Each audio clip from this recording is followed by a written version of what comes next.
They're filming a movie out I love back. the hot weather. Yeah, and they're filming a movie out back. Oh yeah, they're doing Deadpool in the alley. Very I can't cool. see my pin. I'm sorry. Streaming is down. What's up? Well, it's working on YouTube. Well, hello YouTube.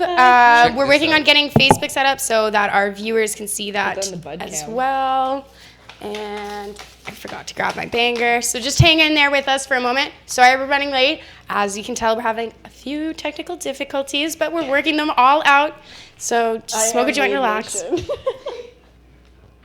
that? Is it working? Yay. Seems live. Well, it is live. Yeah. We are You live. are watching live. Hello. We are on Facebook now. Hello. Welcome to the 420 Lifestyle Show. I'm Carly Marley, And I'm Bcbudgal. and we are And here. Yeah. Oh, should I rip my? Cody Van Gogh. Hi, I'm Cody Van Gogh. And if you are unfamiliar, Cody Van Gogh is a very talented artistic joint roller, and he's in town in Vancouver, so we've been having him on the show to join us, and he's going to be doing some live joint rolling here throughout the show, so And we yeah. get to smoke a this. paperless Naked blunt. naked blunt. Why don't you explain to us what this creation that is that you've come up with? This is a naked blunt, so it's I guess probably most similar to a Cannagar. Let me hold up the camera here. Except there's no extracts, no hash, and no wrap. So no leaf, no paper, no blunt. It's just up to this camera. It's just pure bud. Pure Yeah, bud. and you can hold it totally sideways. You can pick them up. You can drop them. And I'm in the process of making them available. I just kind of had a trial run here, but I'm gonna like completely rebrand them, putting them into nice packaging because I think this packaging worked out to like 11 cents or something. So I'm gonna like completely rebrand them. You won't find them under the Cody Van Gogh name, but follow my page, roll with Cody Van Gogh, and I'll announce the name that they will be under because it's probably not just gonna be me producing these, but yeah, I'm hoping to get these out soon. We're gonna smoke one today, so I'll show you how it actually smokes. This is now my preferred way to smoke a joint. Let's light It's it up. all organic. Oh yeah, it's all organic. This one here, it doesn't look like it, but this is probably about 3.5 grams. I'm guessing. And this is of the MK Ultra from Davie Street Cannabis Culture. That sticky shit. Yeah. Oh yeah, pretty sticky. I'm gonna light it with hemp wick because it's a bit harsh to light with a lighter. Did you want your? Makes sense. Here you go. I need that torch over there because Bryson over here. gave me We're some gonna time it distillate. too. I'm and only see trying how to long help it you. goes. Oh, that's a good trying to help idea. you. Okay, wait. I will pass you the torch. I hit it too cool, so I need to Yeah, we need a re-smoke it. timer. I don't want to waste my dabs. We do need a you have a timer. timer. those- But Oh. that's What about Q-tips? Oh my goodness, did we forget Do Q-tips we need a yet? second Oh, we timer? don't have Q-tips. Okay, Wow. well, I'm not going to smoke that now because I accidentally caught it on fire. We are so you can unprepared. do your dab. Hopefully it's more successful than mine was. As long as Okay. I get a Q-tip after, I'm golden. I think Oh, you can Melissa's see running my to pin grab now. Q-tips There we go. right now. You can see the pin. Oh, let's see the pen. Oh, I love this. I got it from like 2-3 First Nations Oh. days ago. One. Oh, bam! Look at that. Oh, Q-tip stash. Yay. Always good to have your Q-tips on deck. I got some distillate you can show off if you'd like Some as well. distillate too. All right, let's throw off this distillate. Distillate. Oh my goodness. Camera or whichever. Oh, are you? Okay, cool. Sweet. Well, yeah, I brought we're this running jar out of- of Beard Brothers distillate. It's Oh, like no. 3.5 ounces or something in here. It's so clear. It is- Running out of Yeah, it's clear. It is clear. It's too bad I don't have more light or like a light. Here, do you want to pass it over here and I'll put it on the bud cam?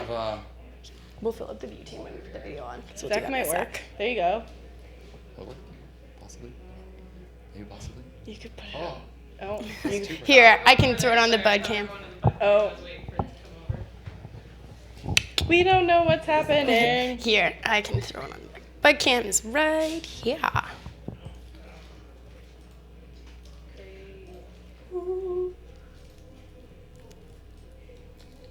Really great clarity. 3.5 ounces in there. It's 96%. Distillate. That looks absolutely gorgeous. Just put that there. So we have a very exciting show planned for you guys. In case you can tell by my shirt, Cannabis Day is just around the corner, so we're going to be talking a lot about that. But we're also going to be continuing the conversation we started last week about Indigenous rights. And part of the reason why I thought that was important is because I think it's a really vital time when we're celebrating Canada and trying to be patriotic for the country that we live in, to recognize the history, the true history of this country, and take pride in all of the people who have always been here, as opposed to just 150. Whose territory we're on, and who's been here thousands of years rather than 150 years. Exactly. So we wanted to, as activists, we felt it was important to highlight an important part of Cannabis Day and an important part of Canada Day, to remember why we're all here and able to enjoy the fruits of this wonderful country, like amazing BC bud. And we're going to have a really amazing guest on who we're going to phone up in a bit, and I'm very excited about that. And they are a musician. It is Ian from A Tribe Called Red. We're very excited to have him on because, as many of our viewers know, I'm a big fan of activism through art, and I think that their music is absolutely amazing. If you're not familiar, we're going to be playing some very soon, and it's kind of a mix between electric dance music and traditional Indigenous music, and it's very cool, and it's, brought a lot of attention to the community and some of the issues that the community are facing, and I think it's really amazing.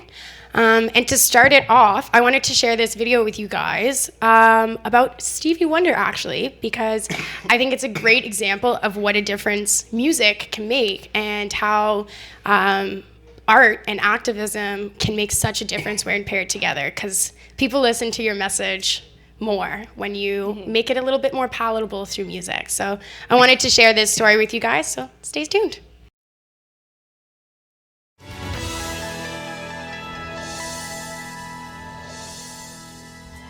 After Martin Luther King was assassinated in 1968, there were numerous attempts to make Martin Luther King Day a national holiday, his birthday, and every bill that went before Congress failed, and this sort of infuriated Stevie Wonder. He was determined to make Martin Luther King Day, and took off 2 or 3 years of his life, worked for it, campaigned for it tirelessly. The first bill to declare Dr. King's birthday a national holiday was introduced in 1968, and it was brought up every year for over a decade. But there was resistance from powerful conservatives like North Carolina Senator Jesse Helms.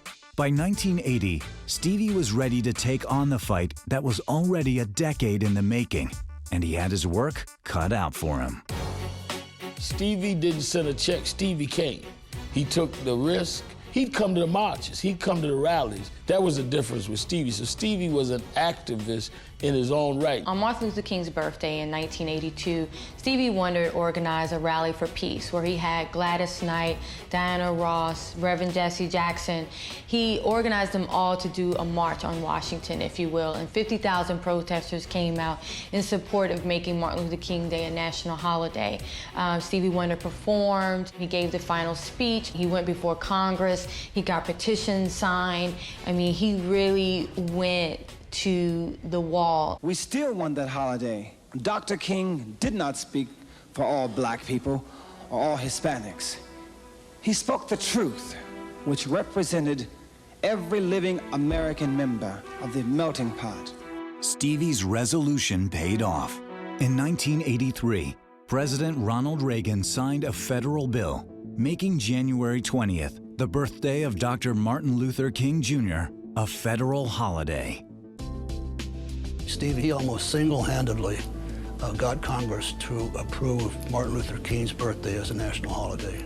And I think that is a major accomplishment. But Stevie wasn't done changing the world. All right, so yeah, I wanted to share that story because I think it's very cool that, if it wasn't actually for art, music, being combined with activism, Martin Luther King Day wouldn't exist, and people pushed for it for a very long time, and had it not been for creating awareness through music, it wouldn't have happened. And I think that's really amazing, and I think that's one of the reasons why I love the guests that we're having on so much today, and I'm very excited about it. And I'm also excited about this joint. This hits so well. This is... I really like it because it is so smooth. Like, there's no harshness. You really can tell the difference. The flavor, though. Yeah, it's true. It's so nice. Flavor's really Unadulterated flavor.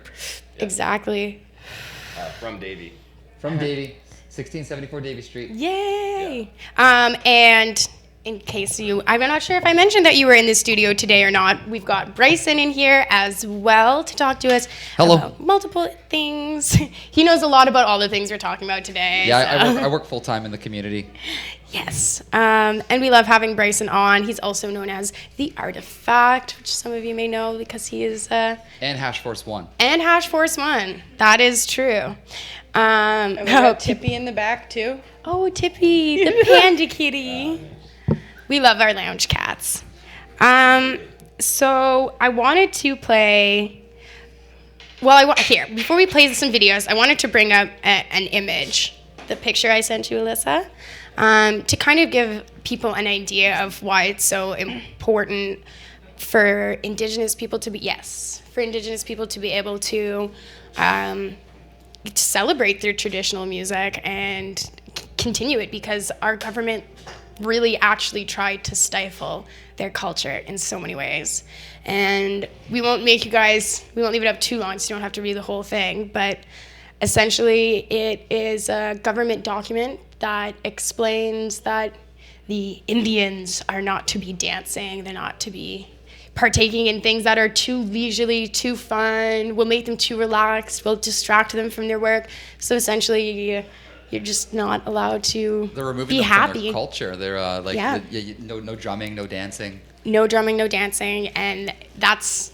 I think it goes to show that the government was actually aware of how powerful a message being passed on through music. I actually own one of these Department of Indian Affairs documents from 1857. I have it. It's at my dad's house. Really? And it has like the big wax seal on it from under the Crown Victoria, and it's literally the document from when the government under the Crown bought an entire massive land off the natives for $20. Mm-hmm.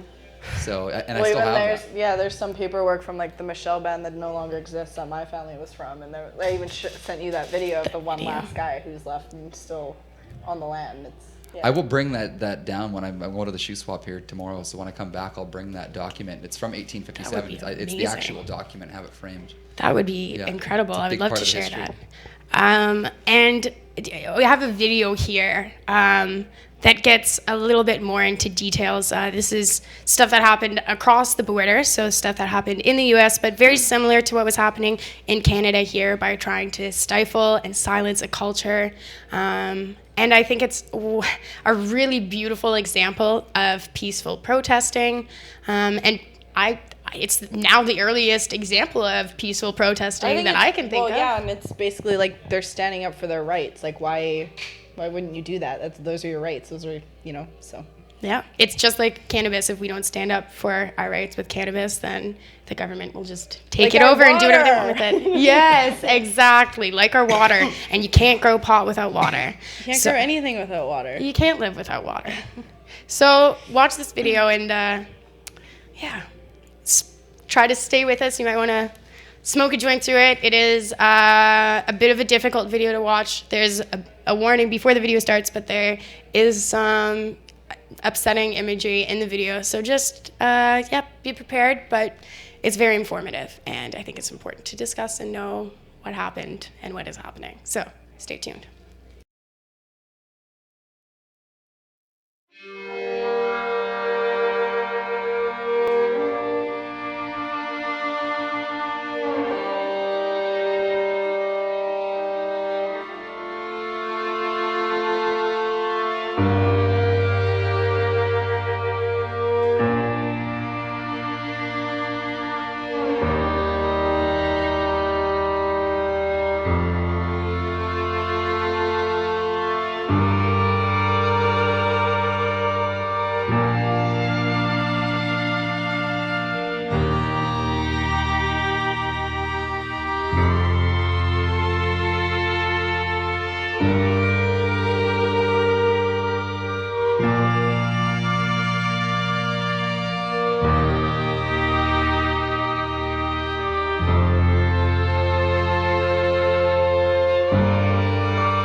bullshit. Yeah. I think it's pretty.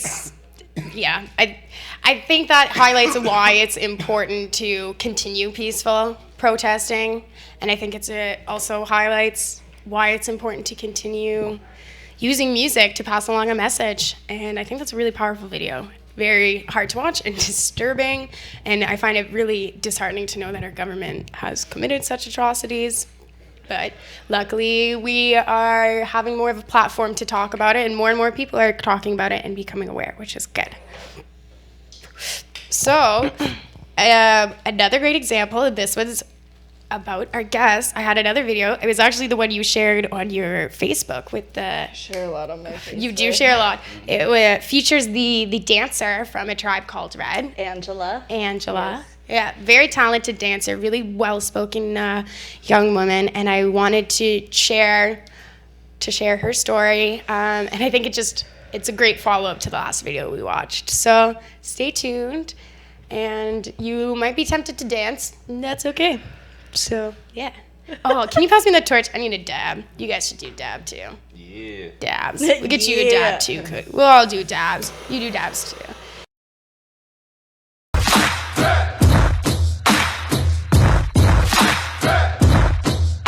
My name is Angela Miracle Gladu. I would describe myself as a member of the Hallucination and a collaborator with A Tribe Called Red.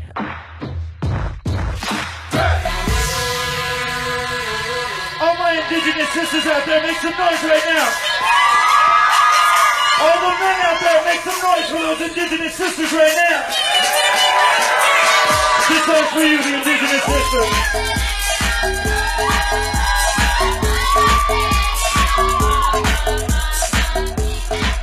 My Cree name is Escuches. It was given to me by my grandma. She used to call me Escuches. It means spark. And when I got older, an elder told me that it means it's like a little fire that you try to put out, but it keeps coming back.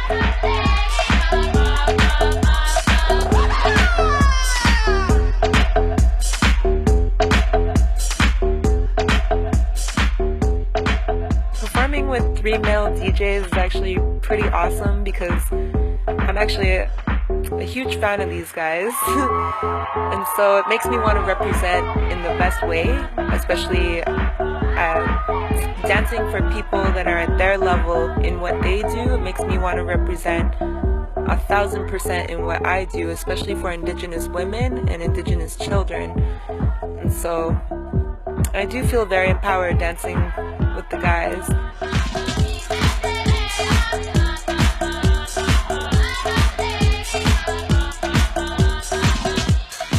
I'm a firm believer in sharing everything that I've been taught and everything I've been given, because it doesn't belong to me, it's not mine.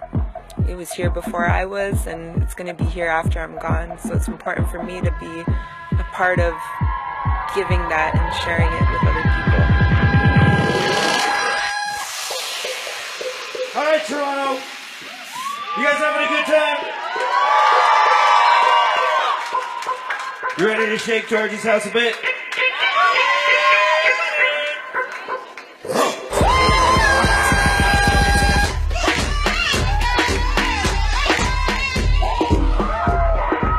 My dance is a political expression because it wasn't that long ago that these dances were outlawed and our culture was outlawed.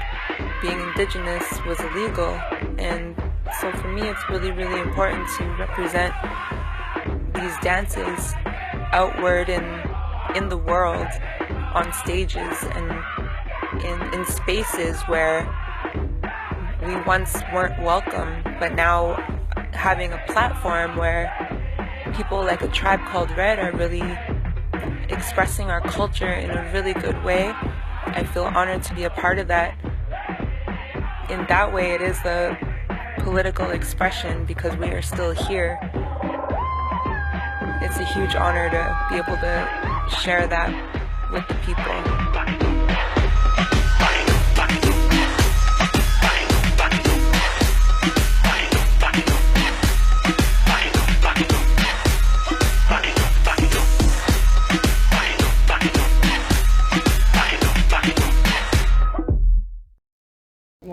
right. getting a small one. There's one more there. Do you want to double check again there? Okay. Exactly. So, hello, everyone. That was the beautiful Angela Gladue. Yes, Miss very Chief talented. Rocka on Instagram. Yep. So go follow her. Very, very talented.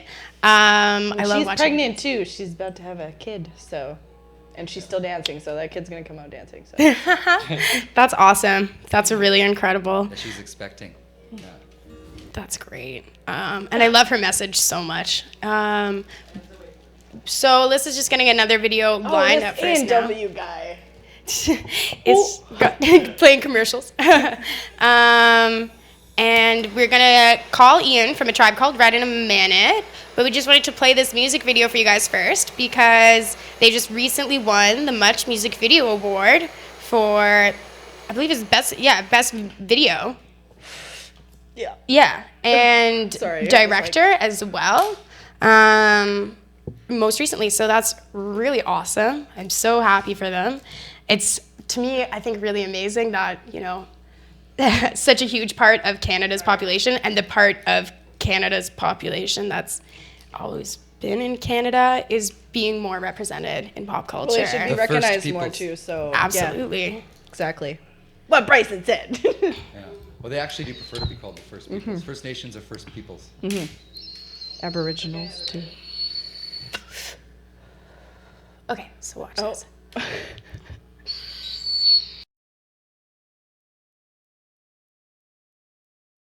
We are the Halusa Nation. Our DNA is of earth and sky.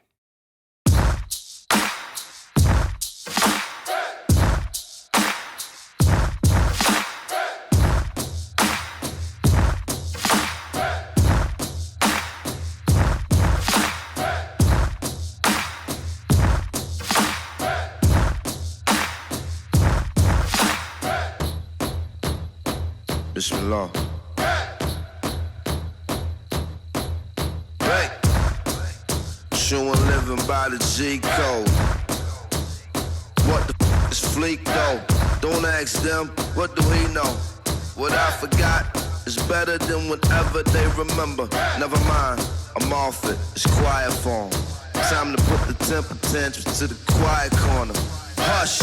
That's enough, said the ruler. No suckers allowed to break bread or asunder. The daylight, lightning, and the thunder. Sun, moon, and stars, and the hunger. Abundance in bundles, blessings and troubles.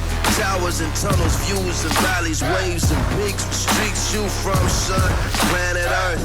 And ain't scared of no Mars attack. What type of bars is that? Stay off my jack. I'm out they corny riot garments. Top 5 dial on them, super fly, slicker, top pro, equal diving on them. You why you lying, homie? You won't play with my emotions, smoky. Big chief, heart rate, big beat, B-E-Y, I seen straight jacket, come clean, big said it was a dream. Now it's a living thing, with you and living kings, I mean it, I mean it, I mean. Y'all seen it, y'all seen in the R.E.D. Original nation, whoop on solid, amen. Amen and amen. Straight jacket, come clean, y'all seen it, y'all seen. And the R.E.P. Original nation, whoop on solid, we're with you and living, you know, with you and living. Confronted by the Ally Nation, Alien Nation, the subjects and the citizens see the material religions through trauma and numb. Nothing is related. All the things of the earth and in the sky have energy to be exploited. Even themselves, mining their spirits into souls sold. Into nothing is sacred, not even their self. The Ally Nation, Alien Nation.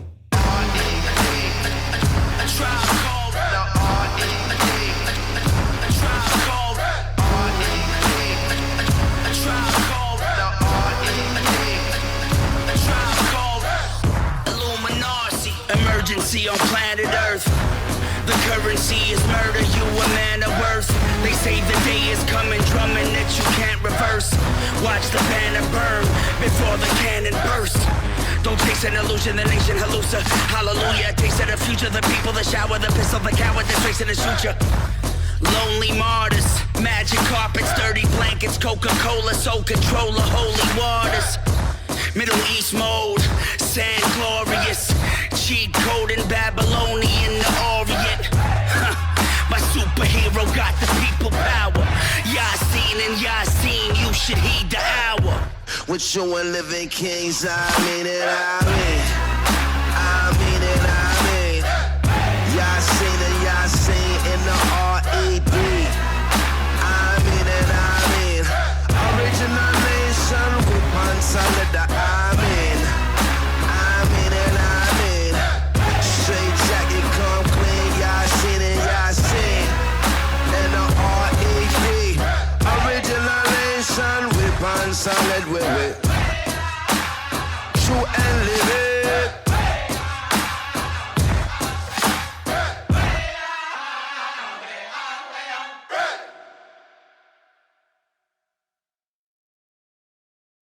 So that was the music video for Tribe Called Red that won the Much Music Video Award for Best Video and Best Director. And I think it's pretty obvious why they won. A really beautiful video, great message, great song. And we are going to bring Ian on. Oh, am I calling him now? Or you want to give him a call now? Okay. Or do we want to eat an edible first, maybe? We can eat an edible first. We have. It might be hard to do a photo interview with our mouths full, so. We have some Mischief Men edibles here. So this is some coconut caramel,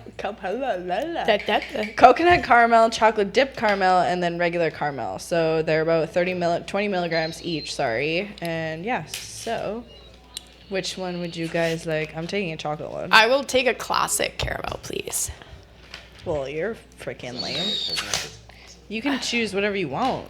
I find coconuts so sweet. Here, we can disperse them and choose whatever anyone wants. Boss Lissa, what type would you like? Normal, chocolate, or coconut. Oh, there's one with chocolate and not coconut? Well, yeah. Oh, well, then I'll take a chocolate one. Okay. All the chocolates are spoken for now. There we go. Neil, would you like a caramel? You want coconut? Yeah. What one do you want? Coconut. Whew, yummy dabs. Thank you. We got some Glacier Gold here. Woo, that one gave me a little bit of the dab, so that's there is nice. It's pineapple haze, super tasty. You got to try some of this too. Show it off your bud cam. Just picked it up at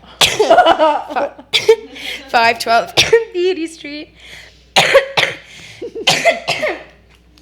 which is about a 2-minute walk away from 307 West Hastings, Cannabis Culture's Vapor Lounge, where we are right now. Thank you. Best co-host ever. Whew, good dabs. I got chocolate on my face.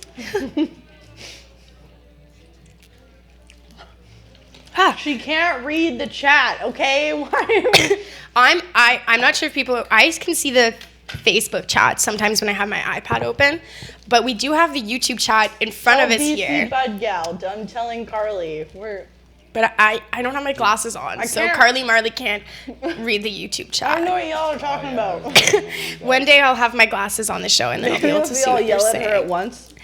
But we appreciate you viewing and talking in the chat, even though we can't see every comment. These are really good. I'm excited. I'm gonna chewy. Oh, whoa, it's like half chocolate, half caramel. These coconut ones are cool. I enjoyed it. It's very soft. People's joint. They taste super fresh. Are they talking about the prizes? The way that we did like forever ago? I'm sending all the prizes out on Tuesday. I was gonna be. Oh, okay. Well, if anyone's wondering, I was going to be sending them out on Friday, but then Johnny B ended up not being able to make it down to the studio, so the time when I was going to be going to the post office was used hanging out here in studio, broadcasting, Pot TV. And since I'm doing my show today, it's a little busy. So tomorrow the prizes will be sent out. Thank you to all of you for your patience and hanging in there. We appreciate your support. Once those get sent out too, we have some more giveaways planned. Thanks for the compliment on the nice hands. That is a compliment. I'm kind of self-conscious of my hands, so if somebody told me I had nice hands, I would appreciate I don't really that. think about it. Like I got like a weird. Anyways. Before I was a vegetarian, I used to love bacon and sausage, and my sister used to make fun of me and tell me that I had fat fingers because I ate so many sausages that my fingers were turning into sausages. So now I always feel like I have sausage fingers. So I'm self-conscious of my hands. Anyways. Oh yeah, and these Dabs. dope ass Empire rolling papers. Oh yeah. We should show them off and roll them. $100 bills. She gonna make it I was rain. gonna throw them, but they're all stuck together. So. Hey. I love that. I had to. I rolled a Ben Franklin. Here, let's. Did you? Yeah. Here, Well, isn't Cody. this guy kind of a dick This wipe? banger's hot. What's that? Isn't this guy kind of a dick wipe? I think he like invented electricity and stuff. That's Benjamin Franklin. Yeah. I know, but didn't people say like, no, not. Never mind. I mean, he's on the $100 bill. He can't be all bad. Well, I mean, I wouldn't necessarily say that all the people whose faces are on money are great guys. Yeah. I think that might be a little bit of a stretch. Those I American wouldn't mind having some of our bills changed. Lincoln Let's was- let's show up this bill Lincoln was though. the one who like got rid of slavery in that. Lincoln's a good guy. Yeah. Yeah. Franklin was a ladies' man. $1 bill, y'all. Just kidding. Benji. Whoop whoop whoop.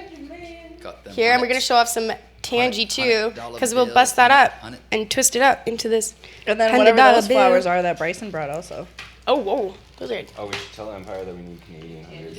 Oh yeah, Empire, Canadian $100 hundreds. bills. But don't make them out of plastic. They don't make them in plastic. This is Tangy. Are you saying Oh, really yeah? to the Tangy or the Tangy. bills? It's Tangy strain, and it's at 512 BUD. You guys should dab from that big jar of distillate. Yeah. Should we? Yeah, dab from the jar. Okay. Yeah. I will do that. Like pour it into. Just. I don't know how well it will pour. Just heat the jar. We should show this on. Here, I have a dab on here. I'm gonna Do pass it this so one to Bossy. the camera can see you scooping out of there. I almost called it a med cam. Well, you should stick it on there. Just heat the jar and put your towel No, over I your think head. you need to That's put like it when you under have the a bud kilo cam. of I'm gonna Aberdeen hash. pass You just that. you Mix gotta her up smoke in the middle there. part. Oh, it's falling. Oh my God, what are we doing over here? I'm giving Bossy a dab. We're trying to. You know when I start randomly singing, then I'm really out of it and I need to get really. Oh. Oh, that's a 30 Do a big minute one. back joint. Do a big dab. Yeah, do a decent size one. I'll do a big dab. Here, Just do a J-Mac, do you gram want dab. to? I have a dab here on my dabber if you want it, J-Mac. That's that's Beard Brothers distillate. It's like 96%. You piece. Look at that move in there. I'm taking a photo of some sort. Just for a second. Okay. That distillate is available at our 1674 Davie location. And now, Buy the jar like that? Just sure. Yeah. we do have jars of it like that. Yeah. Yeah. Nice. It's retailing for Not like right now, $50 J-Mac. a gram. And we got J-Mac in the house. He's dabbing. He's asking to go on the dab cam, but he's sitting at the control booth at the moment. So it's. Oh, there we go. Oh, We have a Alyssa mobile got camera. it. Oh, Alyssa managed. Shout out to MMJ Canada too. Yeah. How do you like that glacial gold pineapple haze from 512 Beauty? Wow, it's really good. Hey guys, this one to you. What's up? Hello. Oh, you don't have a mic right now. He's saying hello and hi and what's up to Pod TV, and he said the shatter is amazing. I Okay. need the torch, please. Oh yeah. There you go. Thank you. Whoa, look at that glob. Gloopy glob. Oh, it's like melting. That always good. happens with distillate, I find. well, the good thing with distillate is if you do a big dab and cool down your banger, you just pop the carb cap on it, and then you just do a reheat with your torch, and you can continue to do that until it vaporizes, as long as you don't get carried away and get it too hot. As long as you don't get carried away. No, like we'll do like a half gram dab of that distillate, and then it'll cool down the banger because it's so big, and then you just put the carb cap on, and then hit it with your Reheat. That reheat it. reheat tech, But you though. got to do it until it's gone, because it's not going to chaz your banger if you don't get too carried Just away. do a hot dab. Do the Okay. whole thing. Just kidding. I'll die. You must. Are we gonna? Yeah, well, let's do some dabs and then we'll call Ian. Yes. That joint is still going. I'm so impressed. That's how long? 33 and a half minutes right now. Damn, Daniel. 33 and a half minutes right now. I've got the timer going on my phone here. That's outstanding, and we're Shout all out stoned from it. Yeah, I'm nicely That's baked. pretty Got a amazing. good little flower. And so stone these are going now on. available at 1674 Davie Street, correct? Some of his art pieces. Some of his art pieces are. Yeah. These are. I put them on my Instagram story last night. There's like a cat and a dog and Yeah. a mouse and a fairy and a. That's exactly what I'm rolling right now, so I'm sure we'll see them by the end of the show. Oh, Yeah. that's exciting. I can't wait to see. These are so tasty. You notice a huge difference. You wouldn't think it would make that big of a difference. Like I notice a difference between the types of papers, but The flavor definitely, like you get so much more flavor. so much more flavor, and there's none of that burning taste at all. It doesn't taste ashy at Smooth. all. It's very, very smooth. Paper creates like more of a direct pull, so it's nice how slow that burns. Thank you. Like, Thank you. Mhm. And they've been fully tested to be durable and everything. Like you can shake them about and stuff. So take them hiking. Yeah, exactly. And would you recommend using like a joint holder or a joint clip or something like that to smoke them? Yes, and actually, can I use a mic or? Oh yeah, sorry. Yeah. So I've been using this chillum that I got from Black Octopus Glass on Craig's show a few weeks ago, and when these are released, like I mentioned, I'm gonna release them under probably another brand name than Cody Van Gogh because I don't know, it just doesn't fit the same thing, but. When I release them, I'm gonna try and get some with chillums as well as like replacement ones, so it'll be similar to like vape pens, but you can also you can put them in a bong or a pipe or like just anything that they'll stick into. It'll work. A bong is actually an interesting one because then you get the water filtration and everything, and yeah. Being good in a bubbler too.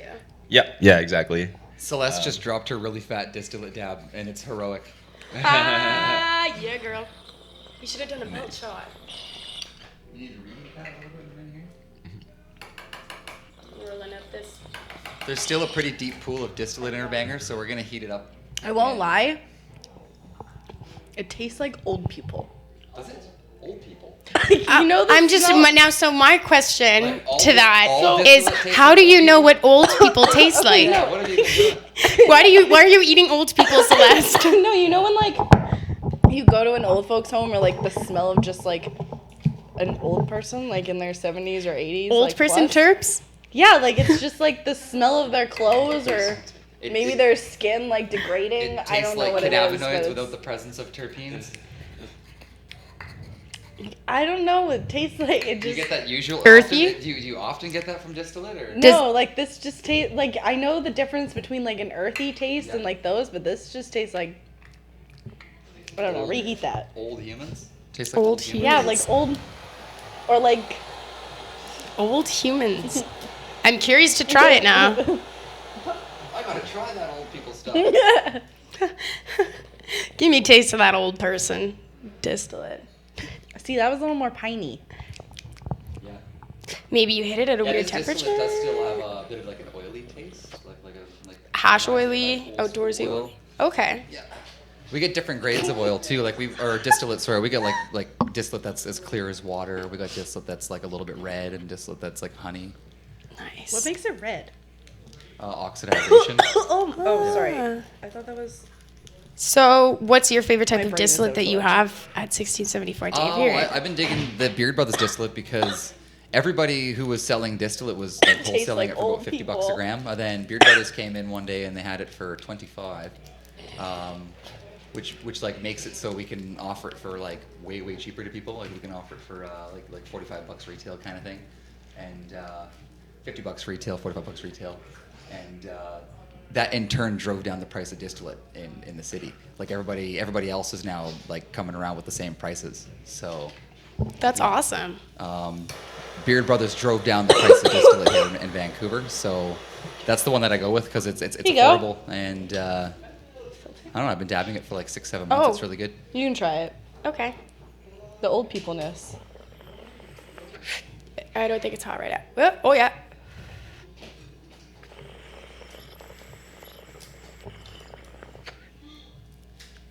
So yeah, that distillate will be available for $45 a gram at Davie Street. There was a hint of pine, but then I got old people. I taste the pine. I don't know. Honest review right there. It's not. I'm not saying it's bad. I'm just saying that's just. Well, we what say I all get. the time that every terpene profile affects It's people different. differently. You Everyone know, has different taste buds. it's like some people absolutely love the orangey weeds. Some people hate them because they think some people love that they smell like that. Oh, what's that cleaner? That orange cleaner. Orange cleaner. Yeah, I can't remember what it's called. Orange Is it orange? No, not orange Are you conic. talking That about bomb cleaner or like an actual like orange glow. That's it. The orange glow, the polished stuff. Some people absolutely love weed that smells like that. Jeremiah, for example, loves the Calio that smells just like that. There's still like a whole lot of dab in There's there. still a lot of Reheat. dab in here. Reheat. And some people just hate it because it just reminds them so much of that killed us. chemical You that that's an off-putting taste for them. I The don't reason mind why, anything. The reason why I go for lots of distillate is because I smoke lots of hash. And so if I need something that I go for distillate before I go for like shatter and stuff like that. Yeah, price point. I prefer to, if you have at the right price point, because, it's pure. But the thing is, for me, I'm a really big terpene fan. So I gotta have terpenes that I can dip it in if that's the case, because I don't find that I get as high if I Well, I don't get my have terpenes. terps and all my other cannabinoids from my hash. Right? That's true. Right, so. That's totally Yeah. fair. So then when I do dabs off of like a sublimator, I'll dip distillate in hash, and it's nice. It's nice. Dip distillate and hash. Yep. Ooh, that sounds like a good idea. I'm looking around to see if I have any hash on me, but I don't. Yeah, and I failed to bring some. I have a hash banger.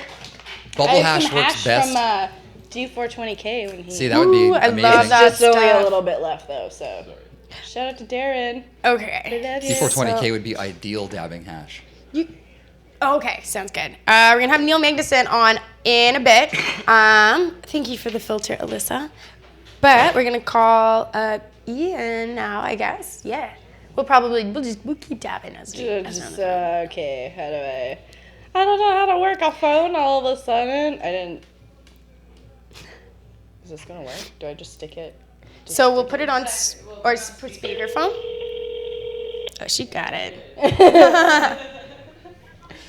Hello. Hello. We're live, Ian. Hey, how are you? We're live. So. What? Can you hear me? Yes. Can you hear me?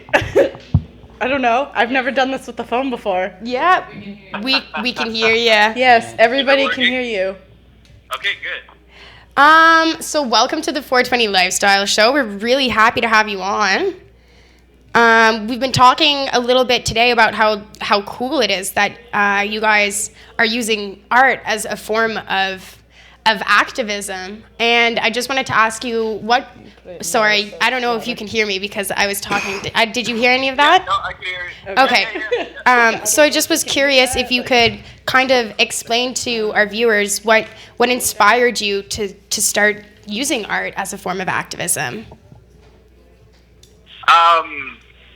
It was completely by accident, and art. I'm realizing now, art is always used as a tool of activism because it's something that can always transcend class and transcend gender and transcend race, and that's a lot of the power structures that's within Canada, right? So if you're able to permeate those sort of structures with art seems to be the only thing that's fluid through it all.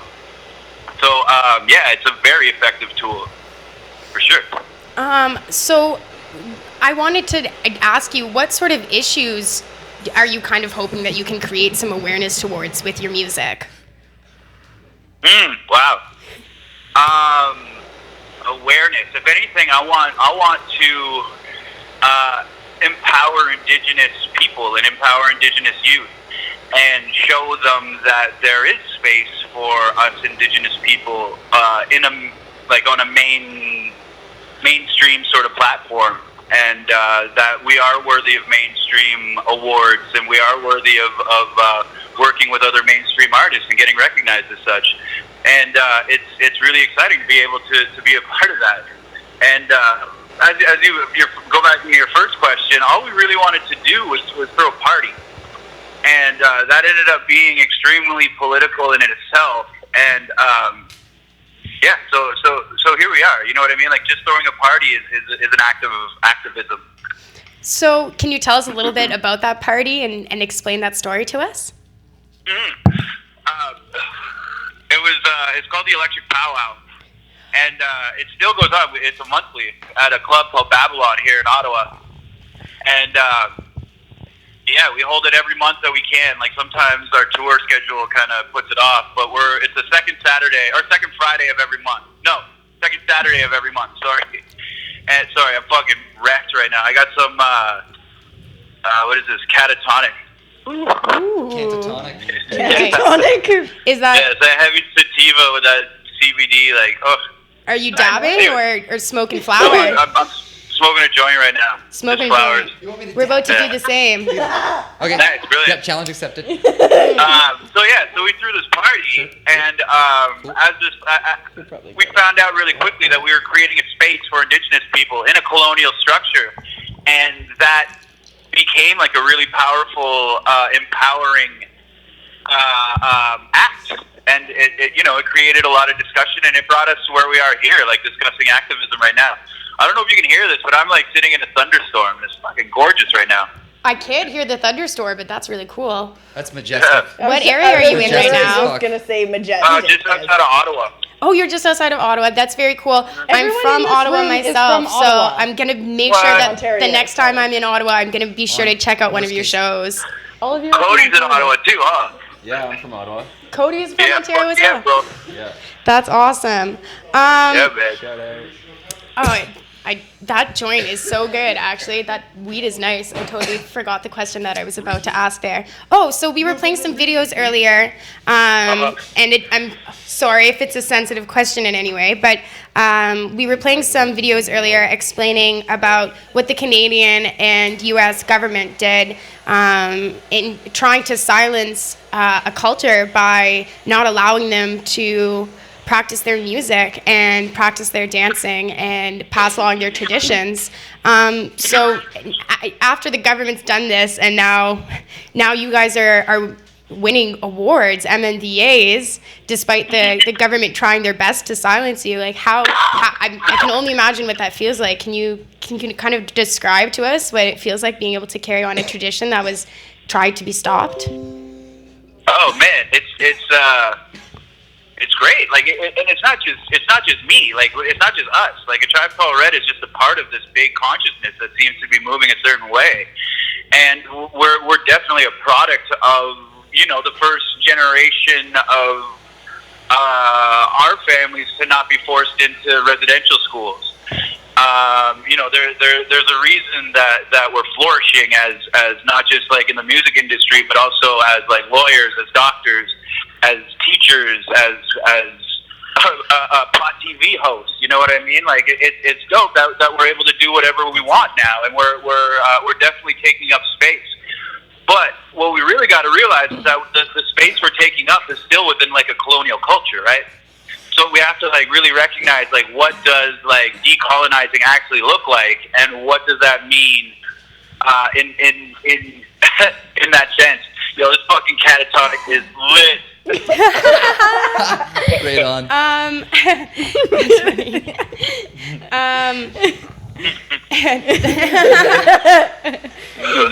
Yeah, this Tangy isn't so bad either. Oh fuck, I love Tangy. I had some Tangy when we were in California.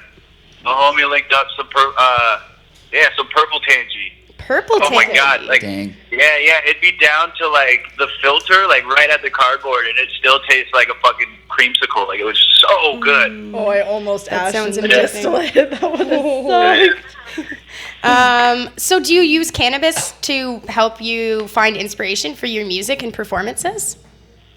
I use cannabis for my anxiety and for my depression, and it's just as effective as any other pharmaceutical, if way more effective, by those very pleasant side effects of creativity and different perspectives. So I'm a daily user. My wife is a daily user. She's a cancer survivor, so she had a mastectomy and chemo and radiation and all that. So she uses it in anxiety, and we only started smoking. I was 30. Like I was 30 when I started smoking weed, and it wasn't until well after my wife was free and clear of cancer did we start like experimenting with cannabis. I knew, like, you know, I smoked it in high school, but it wasn't my thing. I like being like the party guy, so I was typically into, like, you know, a little more chemically drugs and booze and that sort of stuff. So it wasn't until like way later in life and after some like real fucking life trauma that I find like weed, and it really helped me. So as somebody who uses cannabis for depression and anxiety, with us hearing so many stories, as you're saying, we're only a generation away from where people were put in residential schools, and there's still a lot of trauma. Do you think that cannabis can be used to help these communities overcome some of the trauma and help battle the depression and anxiety and suicide rates that are happening in the communities? Absolutely. Like, obviously, there's it's not for everybody. Like, I know some people that have tried extensively, and I know people that have been smokers for life and just couldn't do it anymore.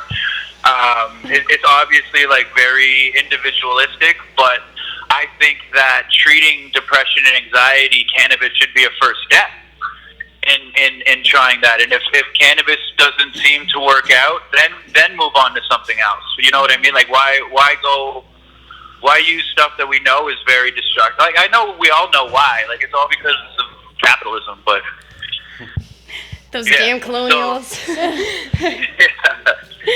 but yeah, like, yeah. Sorry, go on.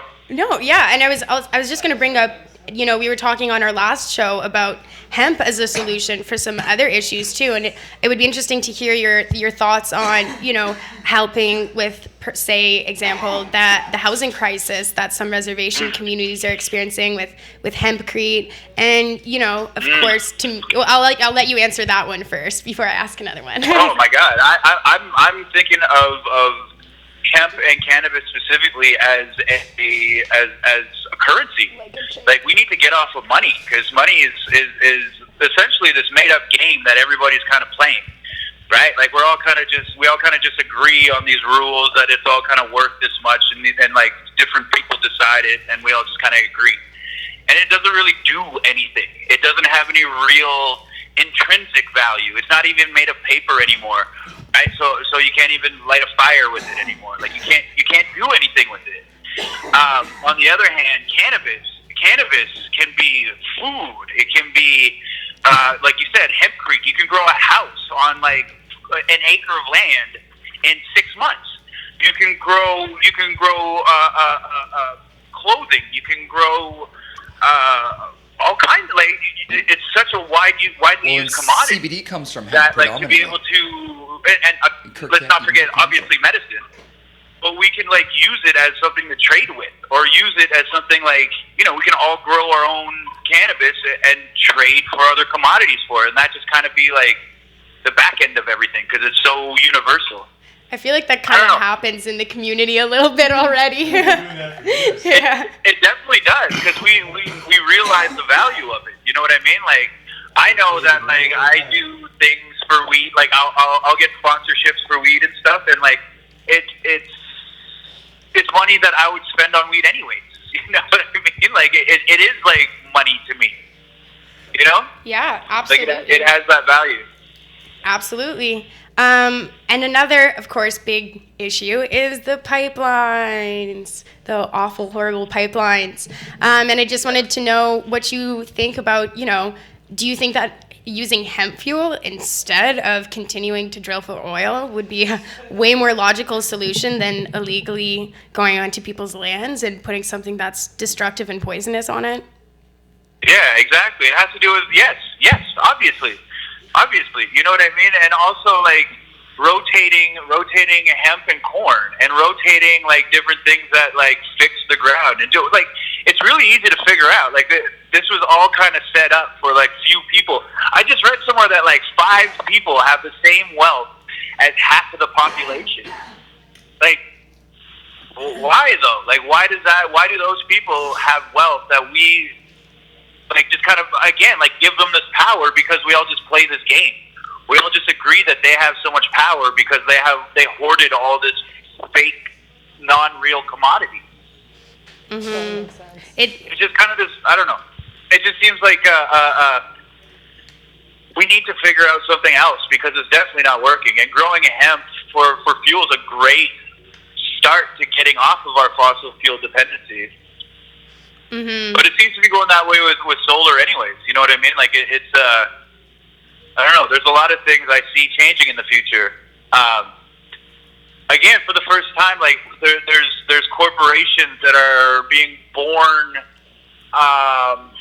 and creating wealth in a very short amount of time. Like, you got, like, the dude from Snapchat selling it for, I think it was, like, $14 billion. And it was only a company for, like, 16 months or 18 months or something like that.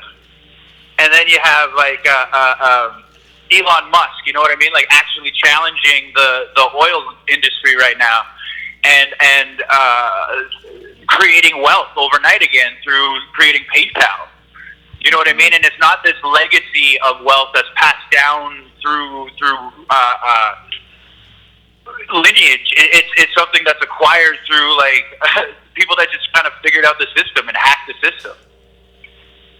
That's a really interesting point, and I think it's an important one to draw on because, you know, as we've been saying, there's a lot of trauma throughout many generations in the community. So, you know, I think that a lot of people are misunderstanding a situation and don't realize how severed things still are and how much there's still recovery happening in the communities. Oh my God! The last residential school closed in 1997. 1997. 1997. Like, that was like 5 years after Kurt Cobain died. You know what I mean? Like, that's not that long ago. That's 20 years ago. Yeah. So there's a lot of people who still would have been at the residential schools and are related to people who. I just saw this lady, some random that native event just across the street, and it was actually some sort of workshop, and she was doing a drumming circle, and she was actually informing people about residential schools, and I was like, this is really good. Right in the middle of the city. Like, you need to have this. Like, yeah, absolutely. You need to remember this. And, like, that's the thing. Like, a lot of people, like, with this 150, it's, there's a lot we could talk about this 150 thing. And I don't even know where to really start. Okay. I'm Nipissing Ojibwe, okay? I'm like, my people are from this lake called Lake Nipissing, which is like right near here. And there's archaeological evidence of my people living there for 13,000 years. Like, I know Bryson can like back me up on this. He is the artifact. Well, and that's the thing is, like, people can't even think back that far, to be honest. You know, like when they can think back 150 years isn't too hard for them to think about. For them to think 13,000 years back, they're just being like, lazy. What? It's incomprehensible, kind of, in a way. But we just need to teach that kind of history a little bit better. I mean, like, the native youth need to be taught their history going back 13,000 years. So, like, you know, so I don't know. It's important. It's important. Our history books should contain a lot more than 150 years worth of history. Not like Christopher Columbus is a discoverer. It's like, no. Yeah, that's exactly. No, we that have a shouldn't long be in this history. textbook. I mean, I think. And here's what's extra funny. So, like, when I found out that I was here for 13,000 years, it was this archaeologist who showed me this, and it was on this timeline, and it showed where. When we got there, and then, like, obviously because we were following this receding ice cap, it was like it took a long time before vegetation came. So we were here, and then, like, you know, birch was here like shortly after that, and then it took 7,000 years before the maple tree showed up. Wow. So, like, the symbol of Canada, like, we're 7,000 years older than the symbol that Canada is. You know what I mean? Like, the maple leaf is like younger than we are. That is insane. Well, then your people are still. So when you think about that, and then you know that, like, we've been thriving as this community, as these people, and it's really interesting. I heard this comment recently about, like, how the land and how we talk about owning the land, and the land is ours, and that's not true when it comes to Indigenous people. Although, like, we do use that terminology, it's a colonial idea where that, like, we own this land, but that's not what we are. Like we've been here since the Ice Age. You know what I mean? Like, that's how long we've been here. we're of here. We're of This the is same where we came earth. from. So it's not that we own this land, it's that the land owns us. And that's why it's so hard, and that's why we're fighting so hard for it. And that's why, money doesn't mean a lot to certain indigenous ideologies. Like, there was a community up north that got approached for, it was over $1 billion. And they were a small community for pipeline access, and they turned it down. Mm-hmm. Like, it just goes to prove that there's a different idea of wealth, and there's a different idea of richness, and that money doesn't necessarily fit into that when it comes to different ideologies that are so different. And it just goes to reasoning why we were probably oppressed like this. You know what I mean? To keep us quiet, to be able to have other people benefit from reaping the resources through manipulation. Like, there was no Great Indian War in Canada. Mm-hmm. Right? Like, that's a huge myth. Like, we weren't conquered, okay? We were swindled. There's a huge difference. And it comes down to, what was understood when we made these treaties. And another thing that a lot of Canadians don't understand is that these treaties are what legitimizes Canada. Like, if we don't have these treaties, Canada no longer has sovereignty. So we have to honor these treaties, and we have to understand what's in these treaties, and more specifically, what was understood in the language between both parties. Because, land ownership means something different between two people, these two ideologies, right? So if we're going to look at, 150 years, that's 150 years of, oppressing Indigenous people. Mm-hmm. You know, the idea of Canada can't exist as it does today without us being oppressed as we have been. It would be totally different. Oh my God! And it's just based on this capitalist idea, and I don't know how many people I'm going to offend right now, but it's the truth. It has to do with the Christian idea, and the Christian idea and Christian law of doctrine of discovery, of papal bulls, of terris nullis. All of these things, we have to acknowledge that legitimize people to come over here and be like, all right, if you're not Christian, you're not really a human being. So if you don't convert to Christianity, I'm allowed to kill you because you don't have a soul, so it doesn't matter. So that, and they felt they were doing good in doing this. You know what I mean? And that all the resources that they were able to take was good because it was going to God, and that God, through these laws, said that it was okay to do this. It legitimized the idea of colonization. So all of this, we have to know the history. We have to know what happened, and we have to know, everybody's asking, what happened with race? Where did we get here? How is all this race stuff happening right now? It was legislated. The hierarchy of race was legislated between rich white men, and they legislated their hierarchy through laws like slavery, like Jim Crow laws. And if you want to get more specific and more current, I currently live under the Indian Act. So I'm living under oppressive laws. I'm living under laws that other people outside of my community dictate. Mm-hmm. It's still happening. It's active. It's real. And when people are trying to celebrate the 150, I have to ask them, okay, say you found out that the house that you grew up in was taken and stolen and by a family that was murdered in order for your family to live there. Would you be able to celebrate owning that house for 150 years? And not only that, would you be able to invite the surviving family members to come and celebrate you owning this house for 150 years? Right? Yeah, I think that's a really good way to summarize it. Yeah. Makes people think about it. Yeah, it's something that we all really need to think about.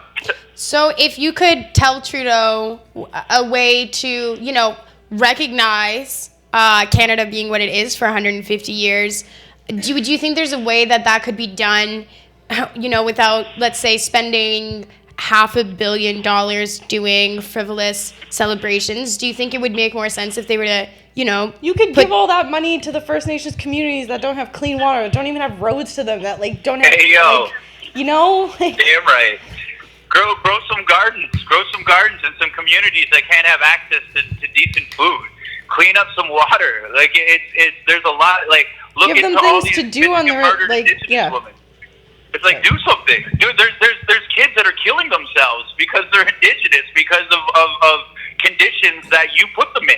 Like, Under the Canada ages needs of to 10 years reconcile old, all too. this before we start partying it, right? Like, it's as much of it's as much a part of Canada and its history than, like, you know, Labatt Blue. That's a beer, right? Yeah. Yeah. I guess so. I don't know. I was like, I don't drink. I'm using one of Me these. neither. Yeah. Well, I think that was pretty Oh much yeah, everything we were talking congratulations about. on winning. Yes. There you go. I knew there was something else. thank you. Congratulations on winning the MMVAs. Yeah, you guys are dope. Yeah. Thank you. Well earned, and I'm so happy that you guys are doing such an excellent job of bringing such an amazing culture into more mainstream view. Thank you. Well, thank you so much for sharing your thoughts. We're gonna play. Oh, yeah, anytime. a vid- I love getting stoned and just talking politics. Anytime. Awesome. Well, we would love to have you on again, and if you're ever in Vancouver, please come to the studio and smoke a fatty with us. Word up. Awesome. Thank you. Take care, brother. We'll see you around. So, if you hadn't yet, make sure you go check out Tribe Called Red. That was Ian from A Tribe Called He's a good Red. man. He's a really good man. Really good man. Really great opinions. I'm really glad he was. They're into was like on the show sustainable today. living and all that too. They have their own property. They raise their Yeah. own like hens for eggs and all that kind of stuff. And they're really great people. They're awesome. And he's really into like with women's rights as well too. So he's big on That's that good. as well, too. Yeah. You know, and people need to realize that if the soil is ruined and the water is ruined, I mean, obviously we'll end up being dead, but before that, We'll the obviously cannabis end up will being be dead. ruined too.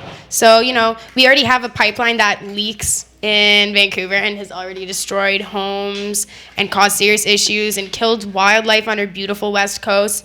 And if they put another pipeline in, that's just going to get worse. And I'm worried about what could happen to the quality of water, and after that, what could happen to the quality of the BC bud. I mean, of course, there would probably be like dead animals washing up on the shore too, et cetera, which is no good. Pipelines suck. We're gonna I bring. even say too, because everyone's like, "Oh, English Bay is so nice," but the tankers. I'm like, "Oh, you know that pipeline? Yeah, get ready if it comes through, because it won't look nice anymore." No. So we're gonna bring Neil Magnuson on to talk about Cannabis Day. We're gonna play one quick video here about. I believe I sent it to you. The Canada's 150 one. Yes. So we're gonna play that now. Then we bring Neil Magnuson on. We're gonna talk about Cannabis Day. And which I just wanted to play this video first to give people an idea of why we're trying to celebrate Cannabis Day. But I think it's really important Did I send while we're this to doing you? it to. I don't think you sent it to me, but I saw you shared it right after I sent it to Alyssa. We share a lot of the same videos. I think it's really important while we're celebrating this day to talk about the real history of Canada. And I don't want to just go out and have fun and smoke pot. I want to pay attention to our true heritage. So watch this video, and maybe you'll get an idea of why we're so annoyed about 150 if you haven't figured it out yet.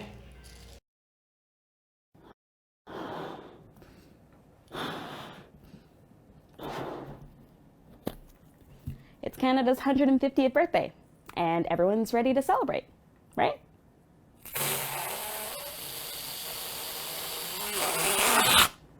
Wrong.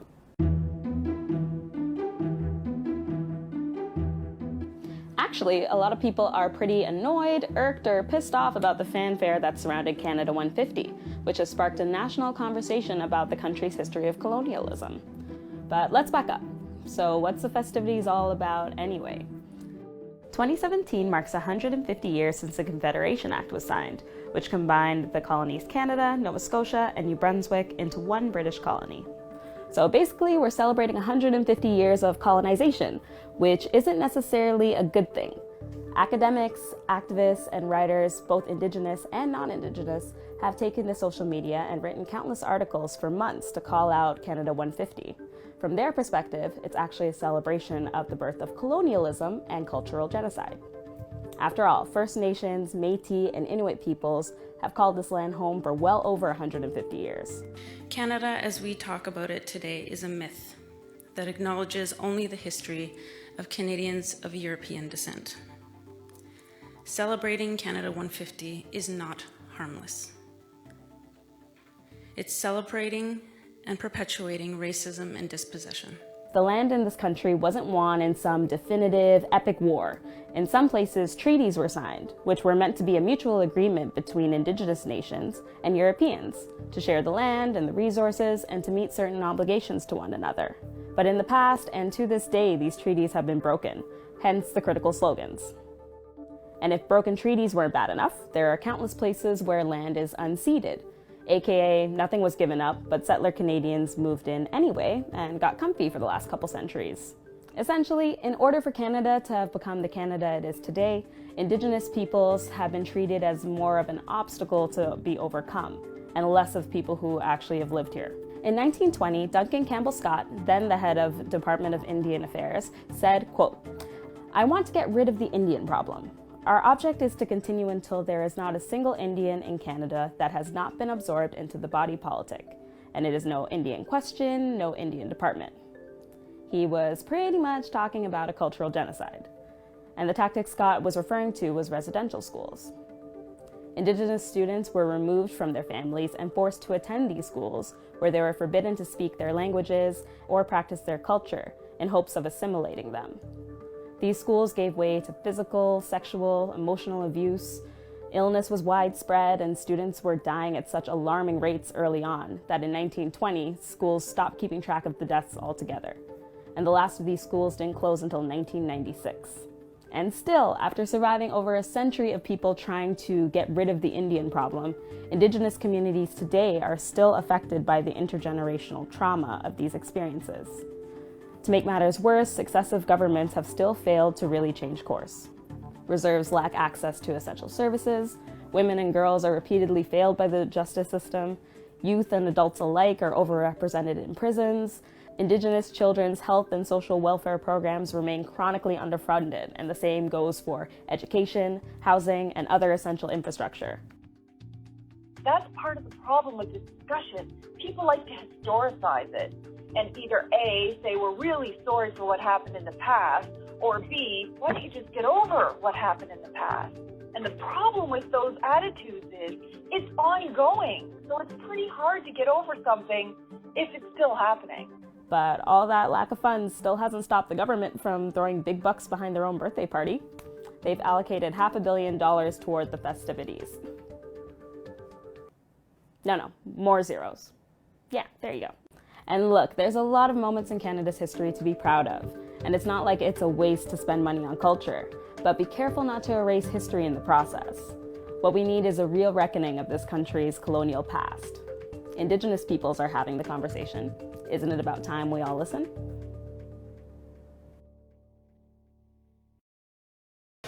All right, so it was a really good video. Celeste and I both liked that one and shared that one. So I thought it was really informative. And I have Neil Magnuson on here. And before we get into talking about Cannabis Day, I wanted to ask you a question. Because you have been doing a lot of work lately in the Vancouver downtown east side to work combating the opioid crisis using cannabis. And I'm curious if you think that cannabis would be a viable option to help with the opioid crisis that some Indigenous communities are facing. Oh, absolutely. Absolutely. Yeah, it's been a sobering show to some degree, you know, with what we're seeing here. Canada's got a lot to answer for. I was asked earlier today if I was a patriot, and you know, I'm a patriot to planet Earth, and I'm part of a human family that I feel very loyal to. As for this country, I wish there wasn't such things as countries and borders, you know. I've traveled quite extensively across this country. I've met a lot of people, and I think that the vast majority are very good, tolerant people, and that the governments of Canada have been horribly disconnected from its people from the beginning and the inception 150 years ago of Canada. The peoples of this land are not represented by or protected by our public servants in this free country at all. And that's why we protest, that's why we're here. We have similar parallel issues to those of our First Nations people. And with respect to cannabis as a, to get back to your question, as a viable substitute strategy, it absolutely is. It's been proven to be in repeated studies, in my experience on the downtown east side, in the hundreds and hundreds of testimonials that are coming in about how cannabis has, for many people, been able to help them. Not necessarily in its smoked form, that's the most common way of ingesting cannabis for most people, but cannabis when eaten as an edible, as a concentrated extract, is much more potent, lasts a lot longer, affects different areas of the human body. And if a couple of good, strong cannabis brownies or edibles can very much be effective for getting people who are otherwise on opiates through a period of time without them.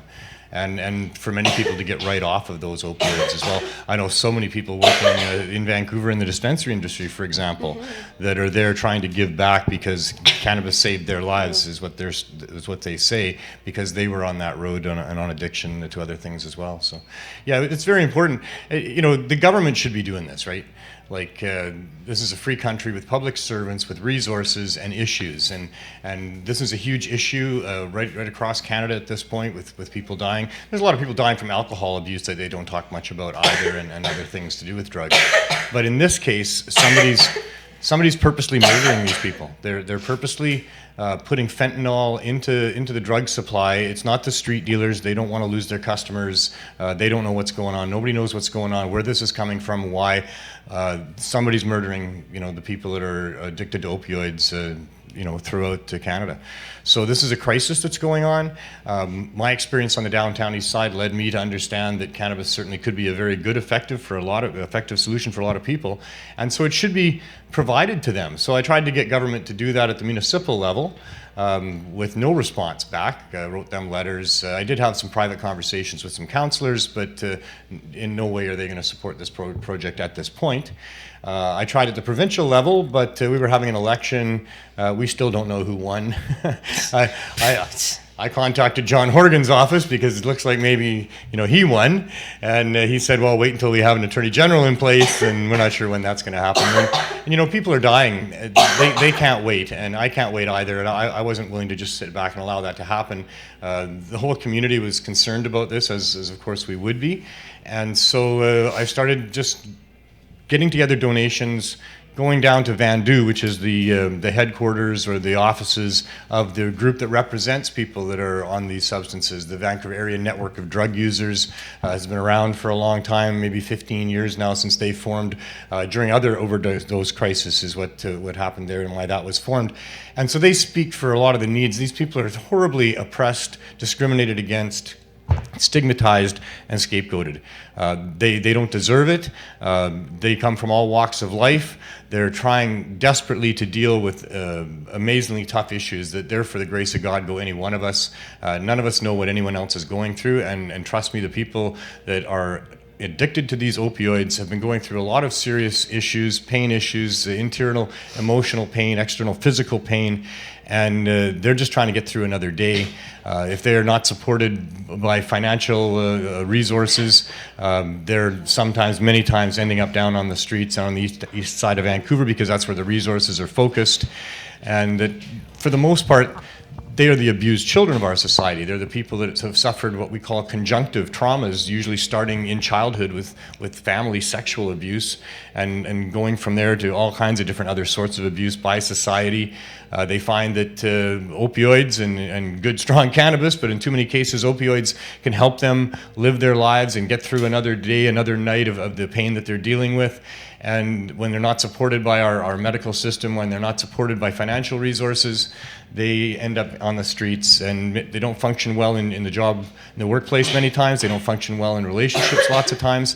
They end up cycling down, ending up in poverty, ending up where the resources for them are focused, where other people of like conditions are there to tell stories with, and that's on our downtown east side. So we decided to start there. We went and I presented to their board at Vandu, got their unanimous consent to appeal to City Hall for this project. When no response was coming from City Hall, we gave it a couple months. We thought that was more than enough time, more than enough people had died in the interim, and so we just started handing out cannabis. And so now I've sort of created this job for myself of running around and gathering up cannabis during the week, and then we've been going there on Saturdays for the last 5 or 6 weeks now in a row. It's only been the Saturday that we've had enough to really give out for a couple of hours.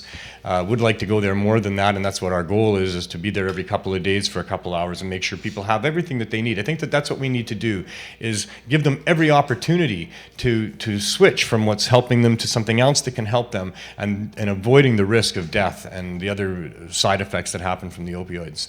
So I think that our governments should be doing that. We as a people should be banding together and helping to give them every opportunity to get off of what they're on. So that means giving it to them for free. Like our Medicare system should be doing that.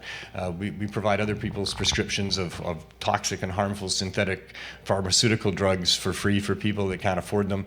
And we should absolutely be giving cannabis as part of that regime, probably as the whole regime, as most people, or a lot of people have found that they can get right off of all of their pharmaceuticals by using cannabis, as it does regulate our endocannabinoid system, which regulates all of our systems, which is why it works for just about everything for us. So this is a project that I hope results in the government finally coming along and helping people with financial resources and cannabis resources to be supplied with whatever cannabis works for them, be it edibles, be it concentrates in other forms, be it the smoked dried leaves or topical creams, whatever. They should be given that, provided with taxpayer dollars funding that. And we as a society would save a whole lot of money if we did that, because right now our healthcare system is costing us way too much using all kinds of very expensive drugs, and cannabis is easily produced on scale and would satisfy a lot of that. So I hope this project goes a ways to help that to happen. And right now we've given out tens of thousands of dollars worth of cannabis. We've given out 300 or 400 feminized Northern Lights seeds because of a beautiful anonymous donation that I got. There's been hundreds and hundreds of edibles, lots of canna caps. I will say that Weeds and Canna Health RX and Mount Pleasant Medicinals and Health Lifestyle, Colleen, Ryan, a bunch of people, many, many, many more. I can't mention everybody else at this point, but there's been some real major contributors. I know the Okanagan Cannabinoid Therapy people are putting together a package to send down to us because they've been collecting donations for us. So there's been some really big players in making sure that this project gets off the ground, and we've got a real good foothold in now after several weeks, probably 2.5 months now of giving out cannabis there. The lineups are out the door and down the street every Saturday when we arrive there at noon to do what we're doing. We get so many thank yous and people wanting to tell us their stories as to, how it's helping them sleep, how it's helping them with their arthritis and all the other issues that they have. And we feel that every dose that goes into the community of cannabis is one less dose of those potentially deadly street drugs that people are taking. And I heard on the news broadcast just a week ago, Friday, CKNW said that the overdose death rate in the city of Vancouver was up again in May, as it has been every month for a while, but it was down on the downtown east side. So we are saving lives. Thank you so much to all those that are helping. The cannabis community, are really doing the right thing by doing this, even though I'm sure it's highly illegal what we're doing, and we should all be jailed based on current laws for what we're doing. Over a plant. Because we're trying to help people, not die with one of the most beneficial and benign substances on the planet. I just want to stick this in there. I hate hearing about all these health and safety issues to do with cannabis that need to be addressed through regulations coming from our much detached federal government.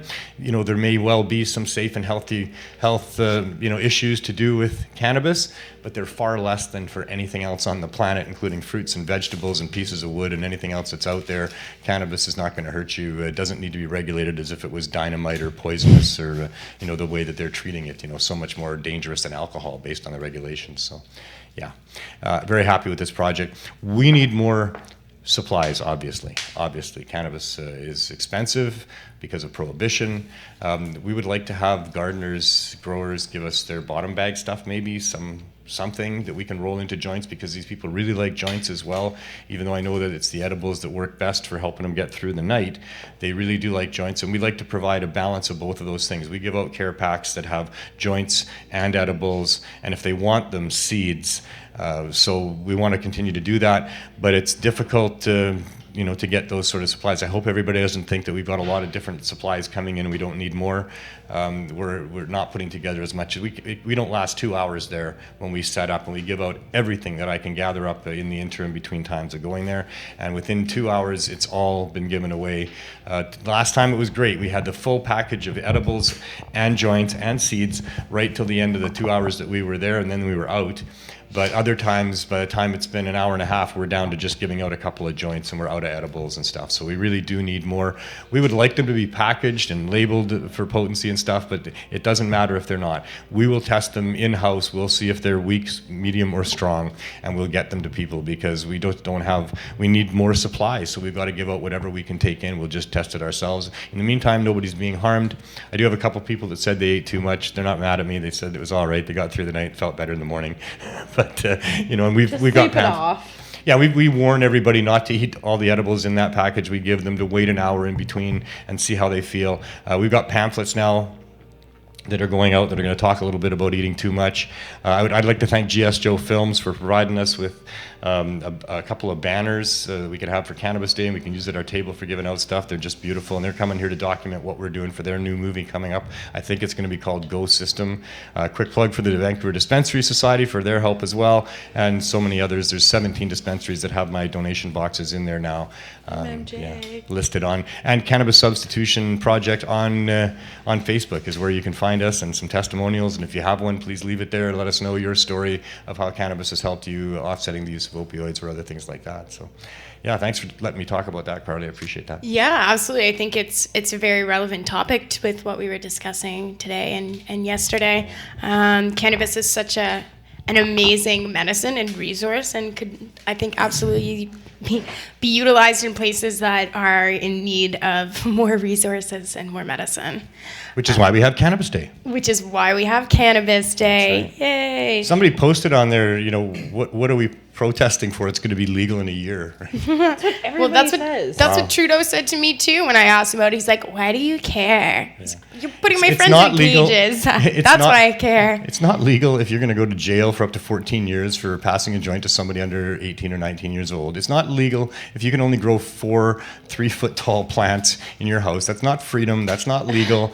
This is still very much an attempt of a takeover of the cannabis industry that's been built on the backs of a lot of people that have risked their livelihood and their possessions to try to make sure that people get access to cannabis, and these laws get overturned because this has been such a horrible, bogus attempt at suppressing a plant to protect corporate interests. And so, we got lots to protest yet. These regs are still not in line with what we would like to have. They're still going to be spending way too much money on enforcement. In fact, they say they're going to increase the budget on enforcement. They're just trying to protect the licensed producers, the insider buddies, the ex-prohibitionists that want to monopolize our supply of cannabis and poison us at the same time by all indications based on what they're using in their grow methods and what they seem to care about. So. Yeah, we need to protest. We're still protesting. We've moved our event. We're no longer going to be at the art gallery where we've been for decades. We're going to Thornton Park, which is main and terminal, one of the main hubbubs of the city where people come through there, and that's where we're going to be. It should be a great day. Looks like the weather is going to be a little cooler than it's been in the last few days, which will be nice, but it's still a little ways away, so we don't know for sure. But there's lots of shade there, so that should really help with that. We're going to have a lot of speakers. Sorry? The geese. Watch out for them. Yeah, we went for a walk through there Sunday noon, and we didn't see any geese, although there was a half a dozen there the other time we went through there. Yeah. But we also were looking for geese poop, and there wasn't any of that to be seen, although there probably was some places. We also looked for needles, because in this day and age, and it's not sort of that area of town, but still, we looked for that and didn't see any evidence of that as well. It looks like it's a great place to change our event venue. And we're looking forward to years and years of making that just an epic place to have an epic event. Hopefully next year it won't be a protest. Give them another year to get it right, But this year it's still very much a protest.